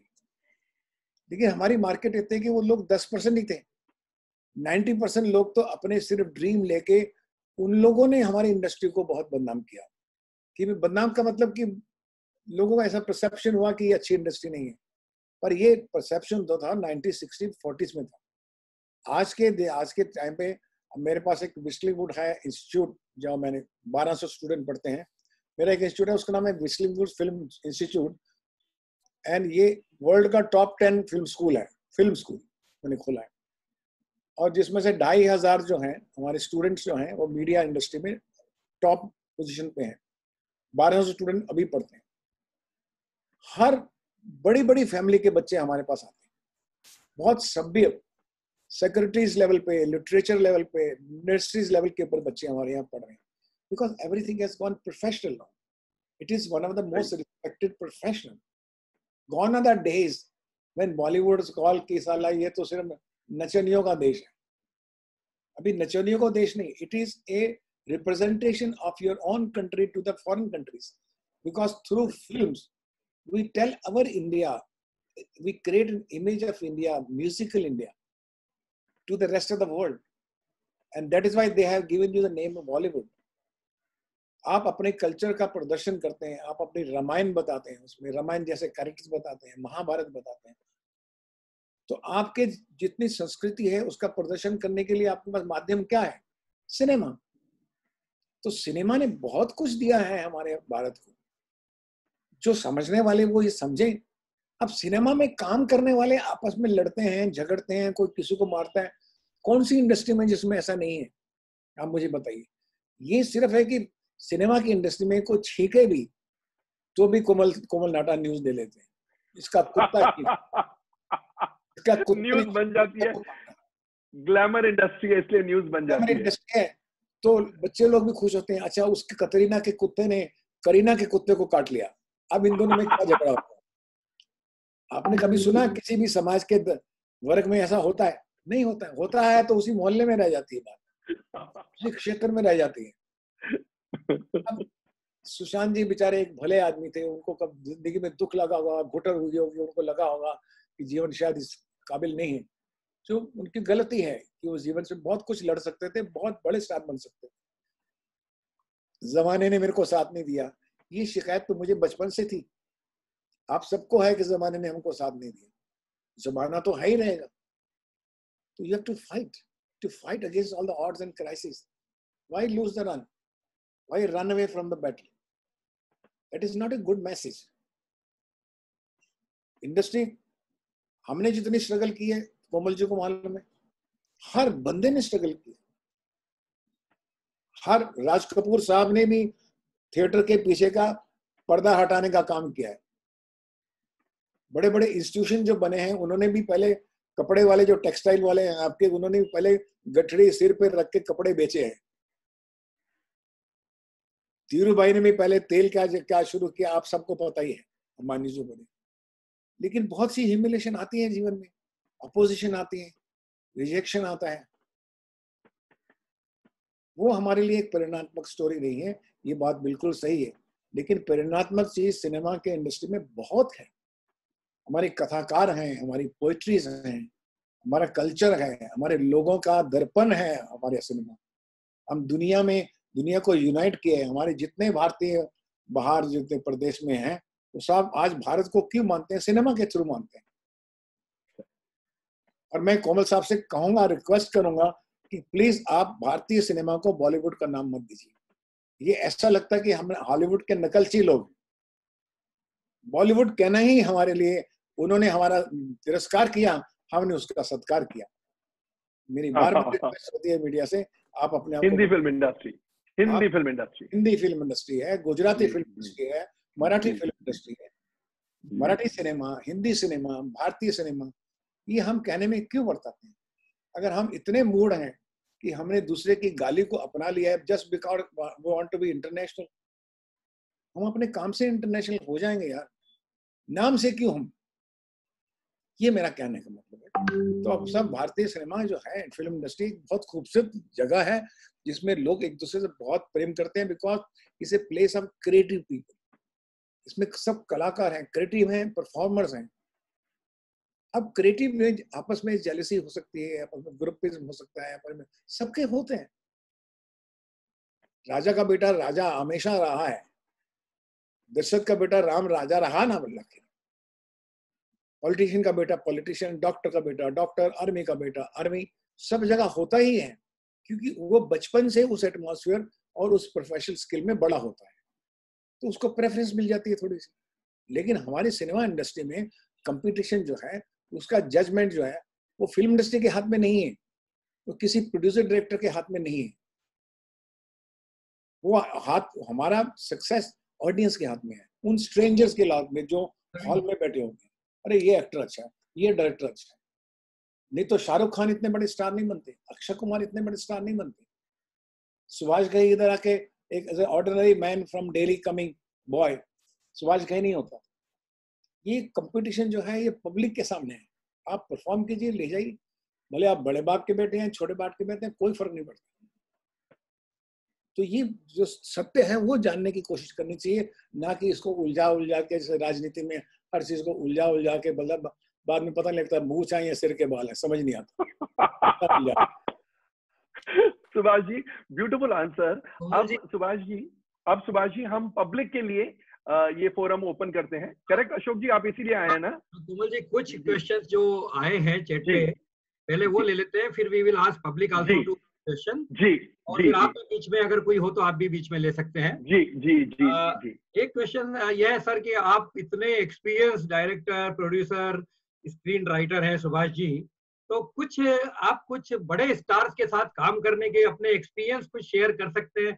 कुछ इंटरेस्टिंग एपिसोड्स कुछ हुए हो, कुछ लोग जानना चाहते हैं उसके बारे में। सुभाष जी। स्टार जो होता है, पहले तो आप समझिए कि स्टार क्या है।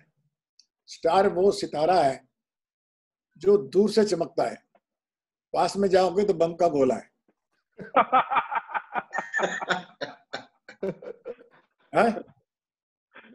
स्टार इसका नाम क्यों दिया गया है? वो तो एक्टर है, ह्यूमन बीइंग है, एक परिवार का सदस्य था। सडनली उसको स्टार बोला गया है कि इसको छूना मत, ये एक छवि है, एक सफेद पर्दे पे आती है, ये कुछ करती है। तो स्टार जो है मिक्की माउस भी बन जाता है, जो एक इमेजिनेशन कैरेक्टर है, एनिमेशन कैरेक्टर है। तो स्टार कुछ भी बन सकता है, वो अच्छा लगता है आपको, बिकॉज उसने को अच्छी कहानी में काम किया।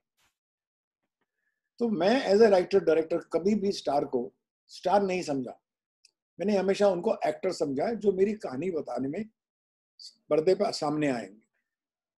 मैंने फिल्में की, दिलीप कुमार साहब के साथ 3 फिल्में की, विधाता, कर्मा, सौदागर। ये 3 फिल्में जब मैंने इनसे की और मैंने 6 न्यू कमर के साथ काम किया जो स्टार बन गए। वो उनके थे अनिल कपूर, संजय दत्त, जैकी श्रॉफ, माधुरी दीक्षित, मनीषा कोइराला, महिमा चौधरी, आपके सामने। तो इधर भी मैंने काम किया और इधर भी काम किया। लोगों ने उसको स्टार माना, मैंने उनको हमेशा एक्टर माना एज ए डायरेक्टर, क्योंकि मैं रचयिता हूं, मैं क्रिएटिव पर्सन हूं। ये मेरे परफॉर्मर है, ये प्रोजेक्ट करते हैं मेरी कहानी, इनसे मेरी अपनी मोहब्बत है, मैं इनका मदर हूँ, फादर हूँ, ये मेरे बच्चे हैं। तो पहले तो मैंने स्टार्स को हमेशा बच्चों की तरह ट्रीट किया।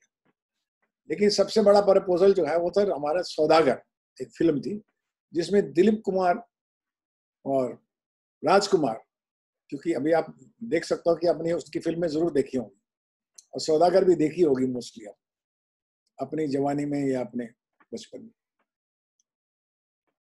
तो जब वो फिल्म बन रही थी तो फिल्म में हमने कहानी तो लिख दी, वो कहानी मैंने राम लखन के बाद बनाई थी मैंने, कि एक एपिकल कहानी लिखते हैं थोड़ी सी काल्पनिक सी, और उस कहानी में हुआ कि 2 दिग्गज लेंगे और 2 बच्चे लेंगे। दिग्गज की 2 दादा ग्रैंडफादर हैं और 2 बच्चे हैं जो प्यार करते हैं, उनकी दुश्मनी है और लव ब्लॉसम्स अंडर टेरर। तो ये कहानी लिखी तो ये तय किया गया राइटर्स के बीच में कि इसमें दिलीप कुमार राजकुमार होने चाहिए। तो हमने स्क्रिप्ट बना दिया, 3 महीने लगते हैं, 4 महीने स्क्रिप्ट बन गया हमारा। लेकिन जब स्क्रिप्ट बन गया, प्रोजेक्ट भी मैंने ऑलमोस्ट अनाउंस कर दिया, तो मुझे पता लगा कि जो दोनों हैं स्टार्स ये काम नहीं करते एक दूसरे के साथ। इन लोगों ने 30 साल से एक दूसरे के साथ काम नहीं किया और ये तो दुश्मन है एक दूसरे, ये देख नहीं सकते। और सुभाष घई तुम उनके साथ पिक्चर बना रहे हो, तुम्हारा बेड़ा गर्क हो जाएगा। ये पिक्चर जिस वक्त शुरू करेंगे उस वक्त तुम 3 साल पिक्चर नहीं बन सकती 3 साल। मुझे भी चिंता हुई, यार ये तो मैंने सोचा ही नहीं था कि 2 बड़े एक्टर के साथ आप फिल्म लिख रहे हैं, अनाउंस कर दिए और वो आपस में तो बातचीत ही नहीं करते और करेंगे भी नहीं। और मैंने एक्चुअली उनको पूछा भी नहीं था अभी तक। फिर भी मैं हिम्मत करके दिलीप कुमार साहब के यहाँ गया। दिलीप साहब को मैंने पूछा साहब आप कहानी में बिलीव करते हैं या कास्ट में? तो नेचुरली उन्होंने कहा मैं दिलीप कहानी में बिलीव करता हूँ।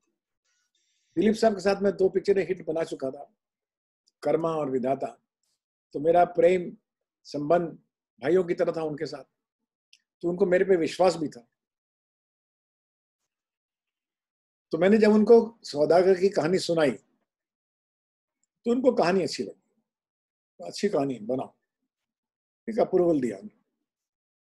अब मेरे में हिम्मत ना पड़े कि मैं उनको कहूं कि आपका जो दूसरा दोस्त है वो आपका दुश्मन है। अब मैं कहानी तो सुना गया, अब मैं ऐसे कैसे कहूं? पर उन्होंने पूछा भी नहीं, और मैं खड़ा होके बाहर आया उनके बंगले से, तो मुझे बाहर तक छोड़ने आए, गाड़ी तक। तो जब मैं गाड़ी में बैठने लगा तो उन्होंने पता नहीं क्या याद आया, बोले सुभाष ये दूसरा रोल कौन कर रहा है दोस्त का? अब मैं गाड़ी में आधा बैठ चुका था, तो मैंने कहा जी राजकुमार, दरवाजा बंद करके गाड़ी चला दी।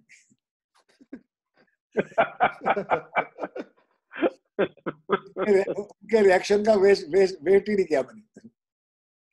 अब मैंने बोला सोचते रहेंगे, फोन आएगा तो आएगा, देखेंगे कि मिलो मेरे को, तुम ये क्या कर रहे हो? कि वो बड़े भाई की तरह थे, डांट भी सकते थे मेरे को, लेकिन चुप हो गए वो। 2 दिन तक उनका फोन नहीं आया, तो मैं समझ गया कि अभी उन्होंने मेरे पे विश्वास किया है।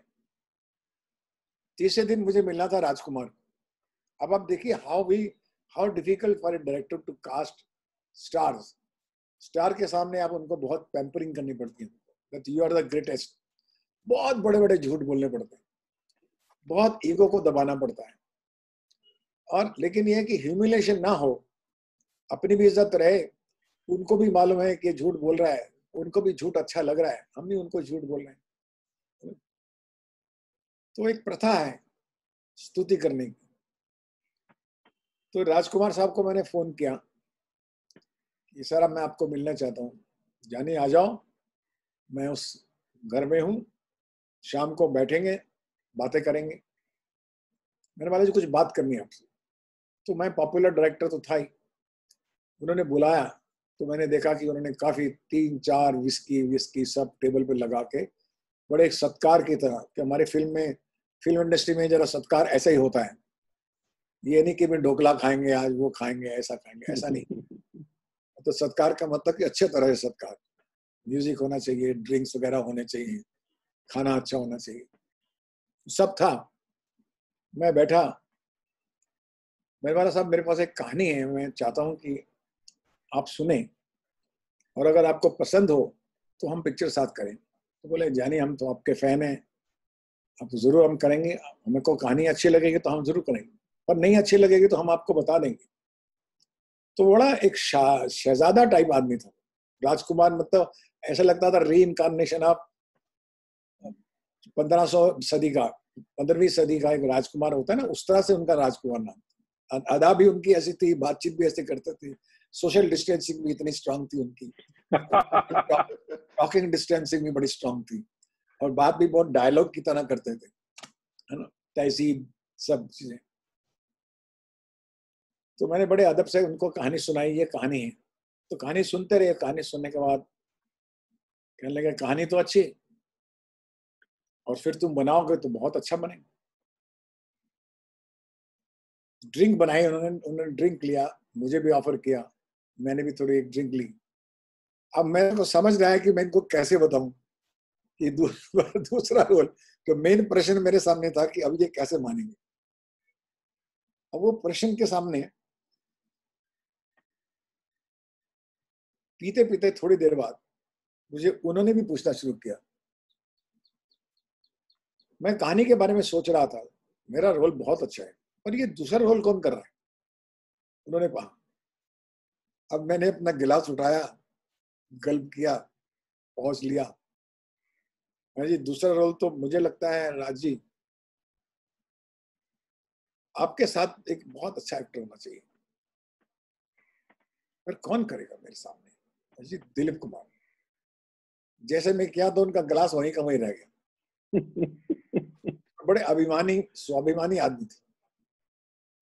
अब मैं समझ गया कि अभी टोटल ना बोलने वाले कि भैया तुम ये कहानी भी ले जाओ और तुम भी जाओ और गिलास वापस करो, रखो और तुम जाओ। थोड़ी देर बाद सोचने के बाद उन्होंने ड्रिंक उठाया, 2 मिनट लिए, इट टुक 2 मिनट्स साइलेंस। फिर क्या ना, जो उन्होंने डायलॉग कहा है वो मैं आपको सुना देता हूँ शेयर, कि उनका मिजाज देखिए बात करने का, क्योंकि वो अपने आप को हमेशा खुदा से 2 फुट कम ही समझते थे, ज्यादा नहीं, खुदा से 2 फुट कम का बंदा हूं मैं।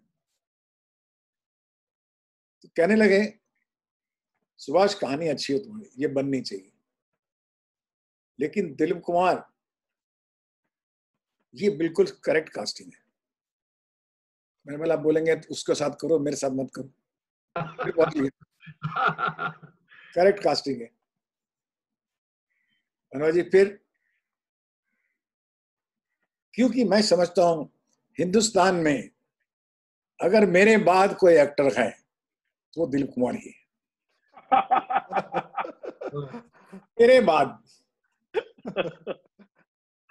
सुभाष जी, इस इंसिडेंट से आपने एब्सोल्युटली एक्सप्लेन कर दिया। ये अशोक शाह साहब का क्वेश्चन था अबाउट स्टार।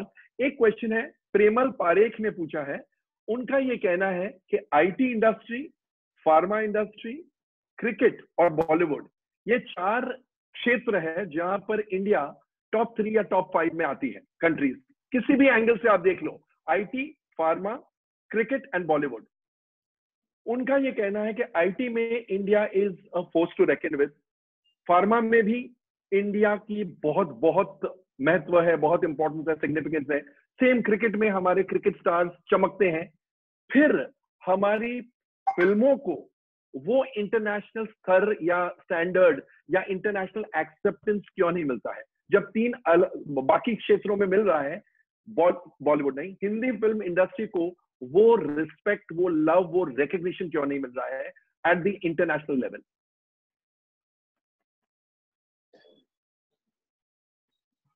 अगर मैंने ये विस्ली वुड्स खोला है इंस्टीट्यूट, जो अभी 14वां साल कल हुआ उसका 14वां साल, उसकी वजह यही कि हमारी जो फिल्मों का स्तर रहा है वो एक बहुत लोकल स्तर, लोकल स्टैंडर्ड। एक फिल्म है उसमें 6 गाने होने चाहिए, गाने होने ही चाहिए, बहुत काल्पनिक चीजें हैं। We are very epical people, epical story सुनना चाहते हैं, अपनी ही कहानी सुनना चाहते हैं, ज्यादा विश्लेषण नहीं करना चाहते। ऑडियंस का इंटेलेक्ट लेवल भी उतना स्ट्रांग नहीं है। पहले तो मास ऑडियंस होती थी, टांगे रक्षा, लेबर, टैक्सी वाले लोग होते थे। अभी ऐसे लोग हैं जिनको कि मनोरंजन अच्छा लगता है तो फिल्म देखने जाते हैं। आप में से बहुत से लोग होंगे जो बहुत कम फिल्में देखते हैं, क्योंकि जो सिनेमा का एंटरटेनमेंट है वो अभी तक उतना उभरा नहीं है। उसका स्टैंडर्ड, वो जो एक नाट्य शास्त्र का, जो ग्रीक लेवल पे या शेक्सपियर लेवल पे जो प्लेस चलते हैं। और एक बात ध्यान रखिए, यूरोप 600 साल पुराना कंट्री है, कॉन्टिनेंट है। अमेरिका 250-300 साल पुराना है, हम सिर्फ 70 साल पुराने। हमारे को बहुत सी चीजें डेवलप करनी है। We are developing countries. आज सिनेमा में देखिए 1990 की फिल्में, 80 की फिल्में और अभी फिल्में में बहुत फर्क है। तो रिकॉग्निशन के लिए हमारी जनरेशन को जब तक हम ट्रेन नहीं करेंगे, जब तक उनको उस इंटेलेक्ट लेवल पे नहीं लाएंगे। आप देखिए, आपके हाथ में फोन है, मोबाइल है आपके हाथ में, आप मोबाइल को चला सकते हैं, मोबाइल रिपेयरर भी मिल जाएगा। लेकिन मोबाइल बनने वाले कौन सी इंडस्ट्री ने बनाई है मोबाइल? आप बताइए, कौन से भारतीय ने इजाद किया कि नया मोबाइल बनेगा? सबने कॉपी करके उसको रीमोल्ड करके ही बनाना शुरू किया। We are manufacturers, we are not ideators. We have to create our generation as ideators, explorer, खोजो नई चीजें। हम कॉपी कर सकते हैं, मंगा दो, उसका सैंपल लाके हम बना देंगे। ये विवेक, ये intelligence we have to grow in our children. ये मेन कारण है। सिनेमा क्या, कोई भी इंडस्ट्री आप देख लीजिए, टेक्नोलॉजी वाइज देख लीजिए। आज जूम जो हम बात कर रहे हैं, क्या इंडिया का थोड़ी है? ये जो ऐप है जूम का, तो जब आईटी इंडस्ट्री भी उस तरह से जाएगी तब हम कहेंगे कि हाँ फिल्म इंडस्ट्री भी जा सकती है। आईटी इंडस्ट्री में भी हम लोग जॉब डूअर्स हैं, क्रिएटिव लेवल पे अभी भी हम पीछे हैं। एक नया चीज निकाला हमने जो पूरे वर्ल्ड में फैल गया। कौन सी ऐसी चीज थी हमारे पास सिवाय फोक सॉन्ग के और अंताक्षरी के? कुछ भी ओरिजिनल नहीं है। आप जितने प्रोग्राम देखते हैं केबीसी टीवी, ये सब फॉरेन से लिए हुए हैं। जितने बड़े बड़े शोज चलते हैं, इंडियन आइडल हो, ये हो, फलाने हो, टेलीविजन में देख लो आप, सब वहां के लोग हैं। we live on a borrowed thoughts and borrowed talent. Very true. So ये एक बहुत बड़ा प्रॉब्लम है। इसलिए हमें बच्चों को एक बात बहुत देखनी है कि हर बच्चे को आर्टिस्टिक माइंड से उनका व्यक्ति निर्माण होना चाहिए। वो जहाँ भी किसी भी बिजनेस में रहे, मोबाइल के बिजनेस में रहे या कपड़े के, एक आर्टिस्टिक दिमाग होना चाहिए। जब तक आप बच्चों को आर्टिस्टिक शिक्षा नहीं देंगे, माइंडसेट उनका नहीं होगा, तब तक नेक्स्ट जनरेशन में नहीं आएंगे। हम फॉलोअर्स ही रहेंगे, हम जॉब डूअर्स ही रहेंगे, इंडिया कंज्यूमर ही रहेगा। आज सब लोग क्यों इंडिया के पास आते हैं? बिकॉज हम कंज्यूमर हैं, हम पैसा दे खर्चा करेंगे, उनको माल मिलेगा। They are producers, we are consumers, we should be the producer. How? Ideation, innovation. हमारे प्रधानमंत्री जी क्यों रोज यही बात करते हैं? सही करते हैं। सुभाष जी, हमारे ये गोरेगांव चैप्टर के चेयरमैन है कीर्ति कांथेर। एक्चुअली वो आपका बहुत ही डिटेल में परिचय भी पहले देने वाले थे, लेकिन समय के कारण कोमल जी ने अच्छी तरह से परिचय दे दिया था आपका। तो कीर्ति जी कुछ क्वेश्चन पूछना चाहते हैं। हाँ कीर्ति जी आइए। सुभाष जी, जहां तक मेरा नॉलेज है, 20-25 साल पहले ऐसा था, डिस्ट्रीब्यूशन के लिए इंडस्ट्री में एक फिल्म बनती थी तो 5 टेरिटरी इंडिया में डिवाइड होती थी और एक इंटरनेशनल टेरिटरी हुआ करती थी। और अब इस वक्त जो पोस्ट कोविड बोलिए या जो लेटेस्ट ट्रेंड है आईटी का या जो डिजिटल प्लेटफॉर्म आया है, so how it is divided now? Territories जो थी वो इसलिए बटी थी क्योंकि पहले हम फिल्में, एक कोडक फिल्म होती थी, फिल्म में बनाते थे। जो फिल्म थी वो एक अंदर फिल्म्स के डब्बे होते थे जो कि यहाँ से ट्रांसपोर्ट होते थे, हर सिटी में जाते थे, हर टेरिटरी में जाते थे। अभी तो यहाँ से मैंने पिक्चर फेंकी और आपको मिल गई। अभी सैटेलाइट से हर चीज, अभी हमारे सिनेमा हॉल जो है सब सैटेलाइट से चलते हैं। तो in satellite area India is one. मैंने आपका बटन दबाना है, कोड नंबर दबाना है और ऑल इंडिया मैंने रिलीज करनी है। 5,000 थिएटर में हो या 10,000 कर सकता हूँ। तो टेरिटरी तो टूट गई। So now world is becoming one, closer, India is becoming closer, things are happening, communication and projection is very fast today. Abhi what you need is a creative people to tell different stories. तो वो business का model भी change हो गया, वो लोग भी change हो गए, टेक्नोलॉजी ने हम सबको चेंज कर दिया और वो आगे भी करेगी। इसलिए हमको बच्चे जो आप बड़े बड़े करने हैं उनका आर्ट की तरफ अगर जब ध्यान, आर्ट का मतलब आप डांस नाच से मत समझिए प्लीज। आर्ट का मतलब है कि अगर मैंने कपड़ा भी बनाना है तो कैसे बनाना, मैंने ये चश्मा भी बनाना है तो कैसे बनाना। आर्ट का मतलब होता है हर चीज में, फर्नीचर में आर्ट देखिए, आर्किटेक्ट में, बिल्डिंगों में देखिए आप, नेचर से आता है, वो कुदरत से मिलता है आर्ट। कुदरत से तो जुड़ा ही नहीं, आपने जोड़ दिया उसको पैसे से। जब पैसे से जोड़ा तो कुदरत से हट गया वो। नौकर बनो। सुभाष जी, 2 सवाल है आखिरी में। वैभव जैन और कुणाल सवानी का, मैं दोनों पढ़ता हूं, दोनों रिलेटेड है। वैभव जैन जानना चाहते हैं, can you please ask Subhash ji about the opportunity of making film as a business? Heard lot of cases of unethical practice and dumping movies. Can't we look forward for a fund, film fund with investors backing movie production? ये वैभव जैन जानना चाहते हैं। और कुणाल सवानी जी कहते हैं, request if Subhash ji can provide some guidance to young professionals who want to be part of the entertainment industry. COVID has made them rethink about their decision to join entertainment industry. Some motivation for them. पहला सवाल क्या था? पहला सवाल वैभव जी का है कि opportunity of making film as a business, बहुत अनएथिकल प्रैक्टिसेस होती है, तो क्या कोई फिल्म फंड नहीं हो सकता? जी जी। आज के समय पे film industry has gone to corporatisation. Everything is audit, under audit lens. Banks are there. There is no cash business. वो अनएथिकल वाला जमाना गया, वो आपने सुनी है कहानियां, 10 साल में चेंज हो गया वो. I made my company public listed corporate company in 2001, which I was the first producer who made his bring the company to bring the transparency in the business and to bring the confidence of the investors, banks and other institutions. मैं धंधा कर रहा हूं लेकिन मैं transparency रखूंगा, वही चलेगा. और आज डिजिटलाइजेशन के जमाने में आप कुछ मतलब गलत भी कमा नहीं सकते, बिकॉज आपके जो खर्चा कर रहे हैं उसके ऊपर भी नजर है डिजिटाइजेशन. अब वो गया जमाना कि जब हमने खर्चा करा के अपने घर में बिस्तर पर डाल दिया था पैसा.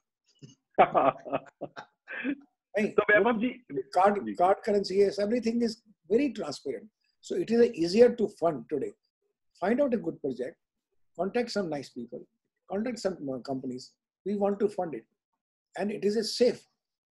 जहाँ तक ट्रांसपेरेंसी का सवाल है, अनैतिक कोई चीज नहीं है आज. बाकी जितने अनएथिकल चीजें हैं वो जो आपके मोहल्ले में है वो इस मोहल्ले में भी है. आप ये मत समझे कि मंदिर की गली है, ये भी धंधा है. तो अनएथिकल को आप इसमें क्यों कंपेयर कर रहे हैं? हर गली में है, हर धंधे में है. वैभव जी, ये आपका जवाब. और लास्ट क्वेश्चन कुणाल सवानी जी, वो कहते हैं सुभाष जी अगर कुछ गाइड कर सके यंग प्रोफेशनल्स को एंड मोटिवेट कर सके यंगस्टर्स को जो एंटरटेनमेंट इंडस्ट्री में आना चाहते हैं, एंटर करना चाहते हैं. मैं आपसे पहले भी कह चुका हूं और अभी फिर दोहरा रहा हूं मैं एक बात कि आने वाले समय में मीडिया और entertainment is going to be number 1 industry. If not number 1, it's going to be number 1, 2, 3. You will be surprised to know that in America, for many years, the second biggest export in America, the after defense, the second export is entertainment. America ने सबसे ज़्यादा पैसा कमाया entertainment, music, movies and ये. और उसने पूरे देशों को हिलाया. उसने रशिया को खत्म किया, उसने फ्रांस में कोलाहल कर दिया, उसने जापान में कोलाहल कर दिया. उनके कल्चर को एकदम माइकल जैक्सन बना दिया. सबको गिटार पकड़ा दी, सबको जीन्स दे दी. गन जीन्स कहाँ से आई? आज हमारा छोटे से छोटा गांव वाला भी जीन्स, जितने मजदूर गए मैं उनको देख रहा था, सब जीन्स पहने थे. जब मैं छोटा था सब पजामे पहन के जाते. ये सब अमेरिका की देन है सर, बिकॉज उसने ओपन किया है entertainment. So it's a very big industry going to be. So I tell my younger generation, जो भी तुम्हारे पास स्किल है, please join. Get yourself trained. Don't shy. इन बुजुर्गों के कहने दीजिए अनएथिकल है, बच्चा खराब हो गया. बच्चा तो खराब हो चुका है, अब क्या खराब हो गया? इसको अभी उड़ने दीजिए. Let him fly.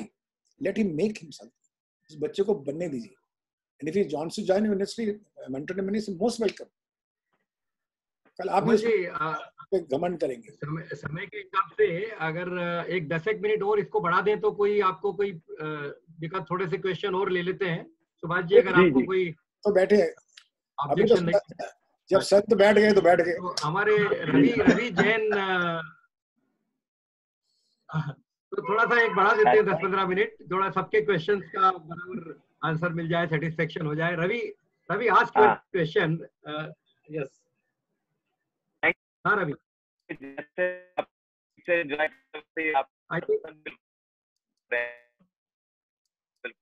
नहीं, आई थिंक कनेक्टिविटी का कुछ प्रॉब्लम है. आप सुन पा रहे हैं क्वेश्चन? नहीं आ रहा है question. Ravi, we will take you little later. Ajay Bora, can you ask your question, please? हाँ सुभाष जी, मैं बहुत बड़ा फैन हूँ आपका. एक सवाल आपके लिए ऐसा है कि in your own words sir, आप अपने आप को कैसे एक सेंटेंस में अगर आपका लाइफ एनकैप्सुलेट करना रहे, आपका which defines one sentence which will define you and your career or your life, what would that be? Subhash Ghai is an ardent student every morning. Okay. That's till today. अच्छा, मैं यहाँ पर जोड़ूं. सुभाष जी के साथ मैं हमेशा कहता हूं, इनकी पीठ सुनती है, जब भी सुभाष जी के साथ मैंने कई घंटे बिताए हैं, कभी इनके घर पे, कभी इनके ऑफिस में, फिल्मों की बात करते हैं। 99% ऑफ द टाइम्स हम फिल्मों की बात करते हैं, लेकिन मैं सच कहता हूं, जब भी मैं उठता हूं 1 घंटे या 1.5 घंटे बाद, I am a more enriched person. इनकी जो परख है लोगों की, लोगों के नेचर को समझने की, लोगों के दिमाग में क्या चल रहा है उसको असेस करने की, इट इज बियॉन्ड कंपैरिजन। मैं सच कहता हूं, he is such a fantastic reader of human psychology कि अगर ये फिल्म मेकर नहीं होते तो डेफिनेटली साइकोलॉजिस्ट होते, साइकाइट्रिस्ट होते, एंड एक तरीके से एक फिल्म पर्सन को, फिल्म मेकर को साइकोलॉजी का स्टूडेंट होना बहुत जरूरी है, बिकॉज अगर वो लोगों को नहीं समझ पाएंगे तो फिर वो फिल्में क्या बनाएंगे। तो I think he is a fantastic assessor of human psychology. जब आपने पूछा यंगर जनरेशन के लिए टिप क्या है, तो उनको मैं यही कहूंगा कि जिंदगी में 2 चीजें बेटा याद रखना। जिंदगी की फिलॉसफी ऑफ लाइफ को बहुत गहरी से स्टडी कर लो। Philosophy of life and psychology of the people. Philosophy of life जो है वो परमानेंट है, psychology of people is constant change. दोनों का एक कॉम्बिनेशन है। पहले मूल बात जो है वो फिलॉसफी ऑफ लाइफ है और psychology of people is constant change है। तो अगर तुम दोनों को जान लिया तो दोनों छोर पकड़ लिए and enter into the world of entertainment bang के साथ। Yeah, Ravi, you can try again. Your voice was not. Thank you, sir. Ravi. Yeah. अब आ रही है, आवाज आ रही है? हाँ, बिल्कुल आ रही है, बिल्कुल आ रही है। सुभाष जी और कोमल जी, जैसे हम पिक्चर एंजॉय करते हैं आपका, वैसे हम कन्वर्सेशन बिल्कुल आपका एंजॉय कर रहे हैं। बिल्कुल आज मजा आ गया सुन करके। अच्छा सुभाष जी, मेरा एक आपसे ये क्वेश्चन है कि जो आपने जैसे यंगर जनरेशन के लिए कहा कि सिनेमा एक अच्छी जगह है, यहाँ करियर ऑप्शन बना सकते हैं, कि किस सेक्टर में स्पेसिफिक आप कुछ हाईलाइट कर सकते हैं जहाँ काफी प्रोफेशनल आज जुड़े हुए हैं हमसे, यहाँ जीतो प्रोफेशनल फोरम के नेटवर्क में, तो किस सेक्टर में आप ये अपॉर्चुनिटी देखते हैं जहाँ वो करियर देख सकते हैं? और दूसरा एक और ऐसा सवाल आपसे कि जैसे जो हम लोग न्यूज में सुनते आए कि आप मैं नाम से हीरोइन को लॉन्च करते हैं, इसके पीछे क्या लॉजिक है? ये क्या इसके, कई बार ये भी सुना कि आप नाम चेंज करके भी लॉन्च करते हैं ऐसा, तो इसके पीछे क्या लॉजिक है? ये भी थोड़ा लाइट देंगे प्लीज। ये तो उतना ही बड़ा भ्रम है लोगों में, जो है ना, एक परसेप्शन बना देते हैं कि वो आदमी दारू बहुत पीता है तो बोला बहुत दारू, जब ये अच्छी बात भी कर तो लगता है दारू पी होगा। जब आप परसेप्शन बना देते हैं किसी के बारे में, मुझे नहीं लगता कि मैंने किसी भी लड़की का नाम चेंज किया है हीरोइन में, सिवाय एक महिमा का। महिमा का असली नाम ऋतु चौधरी था और उस वक्त एक दूसरी हीरोइन थी ऋतु शिवपुरी। तो वो खुद कहने लगी कि मैं ऋतु के साथ सुभाष जी कोई दूसरा नाम रखना चाहती हूँ। तो मेरे मुंह से अचानक निकल गया महिमा भी एक अच्छा नाम है। हाँ, महिमा बहुत अच्छा, उसकी मदर से डिस्कस किया तो रख लिया। और मेरे दिमाग में ऐसा कभी नहीं आया कि माँ ही होना चाहिए। वो बात अलग है कि मेरी किस्मत में माँ ज्यादा आई है।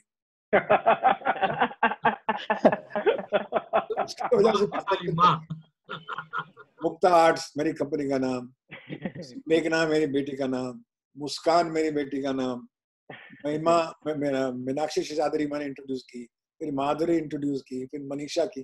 तो माँ ही चारों तरफ रही है, तो लोगों को परसेप्शन बन गया। और मैंने अपनी तरफ से कोई प्रयत्न नहीं किया सर, ये बात अभी बाकी ये आया है सर कि ये आपने कभी यहाँ पे लिखा है why did not work with Big B, Subhash ji? Bachchan साहब के साथ। बच्चन साहब के साथ।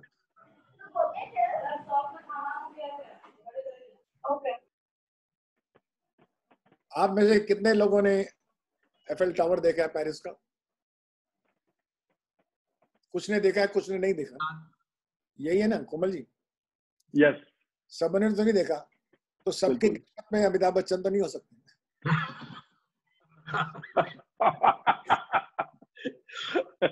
किस्मत में आए, उनके में रहे, हमारी किस्मत में नहीं आए, नहीं रहे। हिंदुस्तान के सबसे वरिष्ठ और प्रतिष्ठित अभिनेता हैं वो, और बहुत बड़ा बड़ा काम किया। मेरे अच्छे मित्र भी हैं और शुरू से मित्र रहे हैं। जया जी जो है हमारे एफटीआई की हमारे कुलीग भी रही हैं, मेरे पूरे परिवार से संबंध है, प्रेम है। और कभी काम नहीं हो सकता। जैसे तो बहुत से ऐसे लोग होते हैं, ये तो एक कुंडली भी बनी होती है कि अब एक बार करना भी चाहा, नहीं कर सके, नहीं बन सके, लेकिन उनके साथ कौन नहीं करना चाहेगा अच्छा डायरेक्टर। उसके अंदर कोई ऐसी संकट वाली बात कभी नहीं आई। पता है, मैं बताता हूँ, मैं ऐड करूंगा, सुभाष जी ने देवा लॉन्च की थी बच्चन साहब के साथ, और मुझे सौभाग्य मिला था इनके टाइटल सॉन्ग सुनने का। सुभाष जी ने टाइटल सॉन्ग बनाया था देवा का, सुपर डुपर हिट, म्यूजिक के बियॉन्ड कुछ होता है वो था।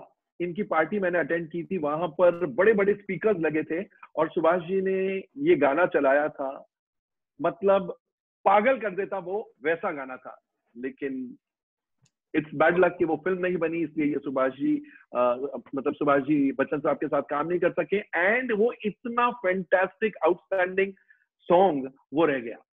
कैद है अभी भी आउट नहीं हुआ है, मगर it was an outstanding song, probably one of Subhash साहब बेस्ट सॉन्ग। तो सर एक पर्सनल क्वेश्चन है कि आप इस उम्र में भी अपने आप को इतना फिट कैसे रख पाते हैं, इतना अजाइल, इतना अलर्ट? आपके जो क्वेश्चंस देख के अभी सुन के जो लगा, कुछ लोग पूछ रहे हैं कि आपकी सेहत का राज क्या है? एक ही राज, मैं नेगेटिविटी से बहुत दूर रहता हूँ। Very true. किसी ने नेगेटिव बात कही या नेगेटिव किस्सा सुनाया तो वो मैं उसको ऐसे देखता हूँ कि इस पे मैं हंस कैसे सकता हूँ। I never react. जो नकारात्मक दृष्टिकोण है मैं कभी लेता ही नहीं। अगर किसी ने बुरा भी किया है मेरे साथ तो मैं समझता हूँ शायद अगर मैं उसकी जगह होता तो मैं भी करता, शायद उसकी मजबूरी होगी, क्योंकि मैं उसके क्रोध को, उसके डर से, उस पर शंका करके अपनी सेहत खराब करूं, ये कौन सी ट्रिक हुई? ये क्या स्मार्टनेस हुई? कोई आदमी मुझे दुख देख के चला गया तो वो जीत गया। किसी आदमी ने मेरे को क्रोधित कर दिया तो वो उसके तो मजे हो गए। किसी आदमी ने मेरा नुकसान कर दिया तो हो गया। तो एक पॉजिटिव थिंकिंग ही है जो आपको हमेशा यंग रखेगी। लेकिन हम लोग इस चीज से बाज नहीं आ सकते, क्योंकि हमारा पूरा जो तांता बाता बना है समाज का, उसके अंदर प्रतियोगिता कह लीजिए, जेलेसी कह लीजिए, कंपटीशन कह लीजिए, चारों तरफ से लोगों की बात सुनने की आदत कह लीजिए। लोग हैं, मैं हूँ, ये मेरी यात्रा है, वो लोगों की यात्रा है। तो जब आप एक स्वाभाविक तरीके से एक बेसिक फिलोसोफर हो जाते हैं, मैं ओशो को बहुत पढ़ता हूँ। अच्छा। Osho is my one of the very favourite philosopher I read.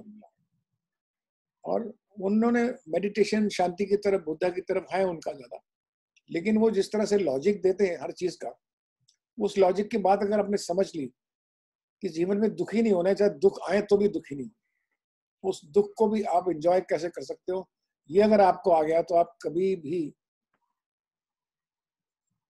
बूढ़े हो जाएंगे, बूढ़े लगेंगे नहीं। क्या बात है, क्या बात है। सुभाष जी पथिक वत्स साहब हैं, बहुत अच्छे राइटर है फिल्म इंडस्ट्री के, हिंदी फिल्म इंडस्ट्री के। वो जानना चाहते हैं कि अपनी पहली फिल्म आपने कैसे बनाई, क्योंकि आप शत्रुघ्न सिन्हा साहब को जानते थे, क्या प्रॉब्लम्स फेस की आपने? आप अगर ऐसा सवाल पूछे कि जो सबको सुनने में मजा आए, क्योंकि इनको पहले किसी को मालूम नहीं मेरी पहली फिल्म कौन सी थी। दूसरे, they are not student of film making, they want to hear definitely something more interesting to their concern, to their. Short में बता सके कि रिलेशनशिप काम आया या नहीं आया शत्रु जी के साथ? जो रिलेशनशिप ही काम आता है जीवन में। आप लोगों में जब आप लोगों के लिए अच्छा करते हैं, लोग आपके लिए अच्छा करते हैं, ये बहुत आवश्यक है कि आप रिलेशनशिप को हमेशा पॉजिटिव रखें और अच्छा रखें। वही काम आया मुझे, मैं ये कहूंगा। लेकिन ये था कि कालीचंद से पहले मैं 3 साल एक्टर रहा, उसके बाद 3-4 साल मैं राइटर रहा, और जब मैं एक स्क्रिप्ट लेके गया सुनाने के लिए एज ए राइटर, तो उस प्रोड्यूसर ने मुझे डायरेक्शन दे दी, ये कह के कि जिस तरह से तुम सुना रहे हो उस तरह से ये फिल्म मैं देख सकता हूँ। तो मैंने बोला मुझे डायरेक्शन तो मैंने काम नहीं किया कभी, तो बोले नहीं करो। उसके बाद मैंने एक प्रण ले लिया कि मुझे हर आदमी से, हर टेक्नीशियन से, टीम मेंबर से सीखना है, कैमरा क्या होता है, साउंड कैसे करते हैं, ये कैसे। मैं कहानी है मेरी, कहानी मैं सुनाता था और सब टेक्नीशियंस ने मेरा साथ दिया। और जब आप एक्सपर्ट्स की और बड़ों की रिस्पेक्ट करते हैं दिल से, तो आपको मदद करते हैं। तो उन लोगों ने मेरी मदद की और वो फिल्म हिट भी हुई और टेक्निकली बहुत प्रशंसनीय भी बनी, बहुत तारीफ भी हुई। सुभाष जी, हाँ जी अशोक जी कहिए। सुभाष जी, अपनी हर फिल्म में आप आपका गेस्ट अपीयरेंस देते हैं, एकदम शॉर्ट, और बहुत अच्छा लगता है वो हमको। मतलब पहले से ही मालूम पड़ जाता है कि भाई साहब कहीं ना कहीं से यहाँ पर हमें दिखेंगे। इसके पीछे क्या उद्देश्य है? मतलब क्या आपका कैसे चालू हुआ ये, और किस लिए मतलब आप ये ऐसा करते? एक फिल्म बन रही थी कर्ज, उसकी लास्ट डे ऑफ शूटिंग था। उसके बाद पिक्चर सेंसर में भेजनी थी, गाना चल रहा था पैसा और पैसा। उस गाने का स्क्रिप्ट मैंने चीफ असिस्टेंट डायरेक्टर को दिया था कि ये शॉट लेंगे हम कल। उस शॉट के अंदर था कि एक आदमी हॉल में बैठा है, एक मोटा सा आदमी है और वो सोया हुआ है, लेकिन जब वो गाना सुनता है पैसा ये पैसा, तो एकदम उसको एकदम भड़क के बोलता है पैसा, क्योंकि उसको सिर्फ पैसा ही सुनाई दिया, गाना नहीं सुनाई। ये स्क्रिप्ट में मैंने लिखा, एक गैग बोलते हैं उसको। तो मैंने बोला आप किसी भी जूनियर आर्टिस्ट को बुला लेना, मोटा सा होना चाहिए, ऐसा होना चाहिए। तो जब शूटिंग शुरू हुई तो मैंने असिस्टेंट डायरेक्टर को बोला किधर है भाई वो आदमी, लाओ उसको शॉट रेडी करते हैं। शॉट रेडी किया, बोला जी आ रहा है आ रहा है आ रहा है। जब शॉट लग गया पूरा, मैंने बोला कहाँ है? बोला साहब हम सबने सोचा है यूनिट वालों ने कि ये रोल आप ही करेंगे। मैंने यार, बोले साहब आपने 2 साल एक्टिंग की ट्रेनिंग ली है, कम से कम हमें भी काम मौका दीजिए, हम आपको चाहते हैं आप करें। खैर मजबूरी थी, मुझको करना पड़ गया, उसको शॉट मैंने कर दिया। अब वो शॉट की कहीं तारीफ हो गई होगी, लोगों ने नोटिस कर लिया। अब उसके बाद फिर दूसरी पिक्चर बनी हीरो। अब उसमें भी डिंग डोंग एक वर्ड था, तो उसमें भी हमने कहा चलो इसको कहानी में डाल के। तो ये ज्यादातर मेरी टीम जो थी ना वो इंस्पायर करती थी कि सुभाष जी आप एक शॉट में आइए। फिर आस्ता आस्ता हमने देखा कि वो ऑडियंस को भी पसंद आने लगा। फिर वो फ्लर्टेशन ऑडियंस का शुरू हो गई, फिर वो एक हैबिट सी बन गई कि भी निकालना, फिर वो एक बोझ बन गया उसके ऊपर। तो चीज मजाक से शुरू हुई थी और आस्ता आस्ता एक टॉपिक बन गया आपके लिए। सुभाष जी, मगर ये कॉन्वर्सेशन तो मजाक नहीं था, ये कॉन्वर्सेशन तो बहुत ही अच्छा था। Thank you so much for being on behalf of Jito professional forum and myself. मुझे आपका शुक्रिया अदा करना है कि आप यहाँ पर आए, इतना कीमती वक्त आपने निकाला और इतनी अच्छी बातें ना सिर्फ फिल्म इंडस्ट्री की लेकिन लाइफ की फिलॉसफी की भी जो आपने की, बहुत ही मजा आया। अशोक जी, एक फॉर्मल वोट ऑफ थैंक्स के लिए, मतलब बहुत ही, कोमल जी आपने तो बता ही दिया है, मतलब हम लोग इतने खुश हुए, इतने सालों बाद इस तरह की कोई अपॉर्चुनिटी आई कि 1-to-1 पर्सनालिटी लाइक सुभाष घाई, और वो भी कोमल जी के साथ उनका कन्वर्सेशन ये सुनने का हमें मौका मिला। ओनली थिंग हम इसको बराबर ढंग से प्रमोट नहीं कर पाए बिकॉज हमारा जो चैप्टर है उसमें 400-500 मेंबर्स हैं, बट फिर भी एक बहुत बड़ी अपॉर्चुनिटी हमारे काफी मेंबर्स ने ये मिस की है, बट हम इसकी रिकॉर्डेड सबको भेजेंगे। बहुत ही अच्छा लगा। लेकिन एक फॉर्मल वोट ऑफ थैंक्स के लिए मैं हमारे गोरेगांव चैप्टर के सेक्रेटरी पंकज लोढ़ा जी को यहाँ पर आमंत्रित करूंगा। पंकज आइए और अपना वोट ऑफ थैंक्स प्रस्तुत कीजिए। Thank you so much to everyone, खास करके सुभाष जी। आई थिंक हम यंगस्टर्स के लिए यू आर एन इंस्पिरेशन।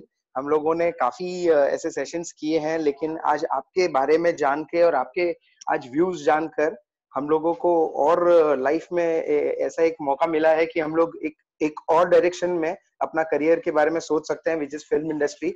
हमारे प्रोफेशनल फोरम में बहुत सारे ऐसे बच्चे हैं जो नए तरीके से आज एक अपना करियर बनाने का सोचते हैं। So this is a really good start for them कि आज सुभाष जी के थ्रू हम लोगों को ये सब काफी कुछ मालूम पड़ा है। Komal ji, fantastic. I think you are a wonderful human being. Subhash ji, you are also a wonderful human being. हम लोगों के लिए बहुत एक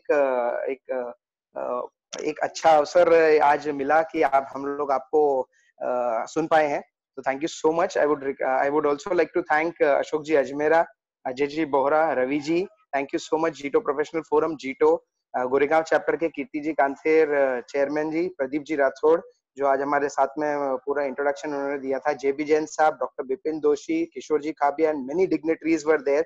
Thank you so much for a fantastic session. Thank you so much.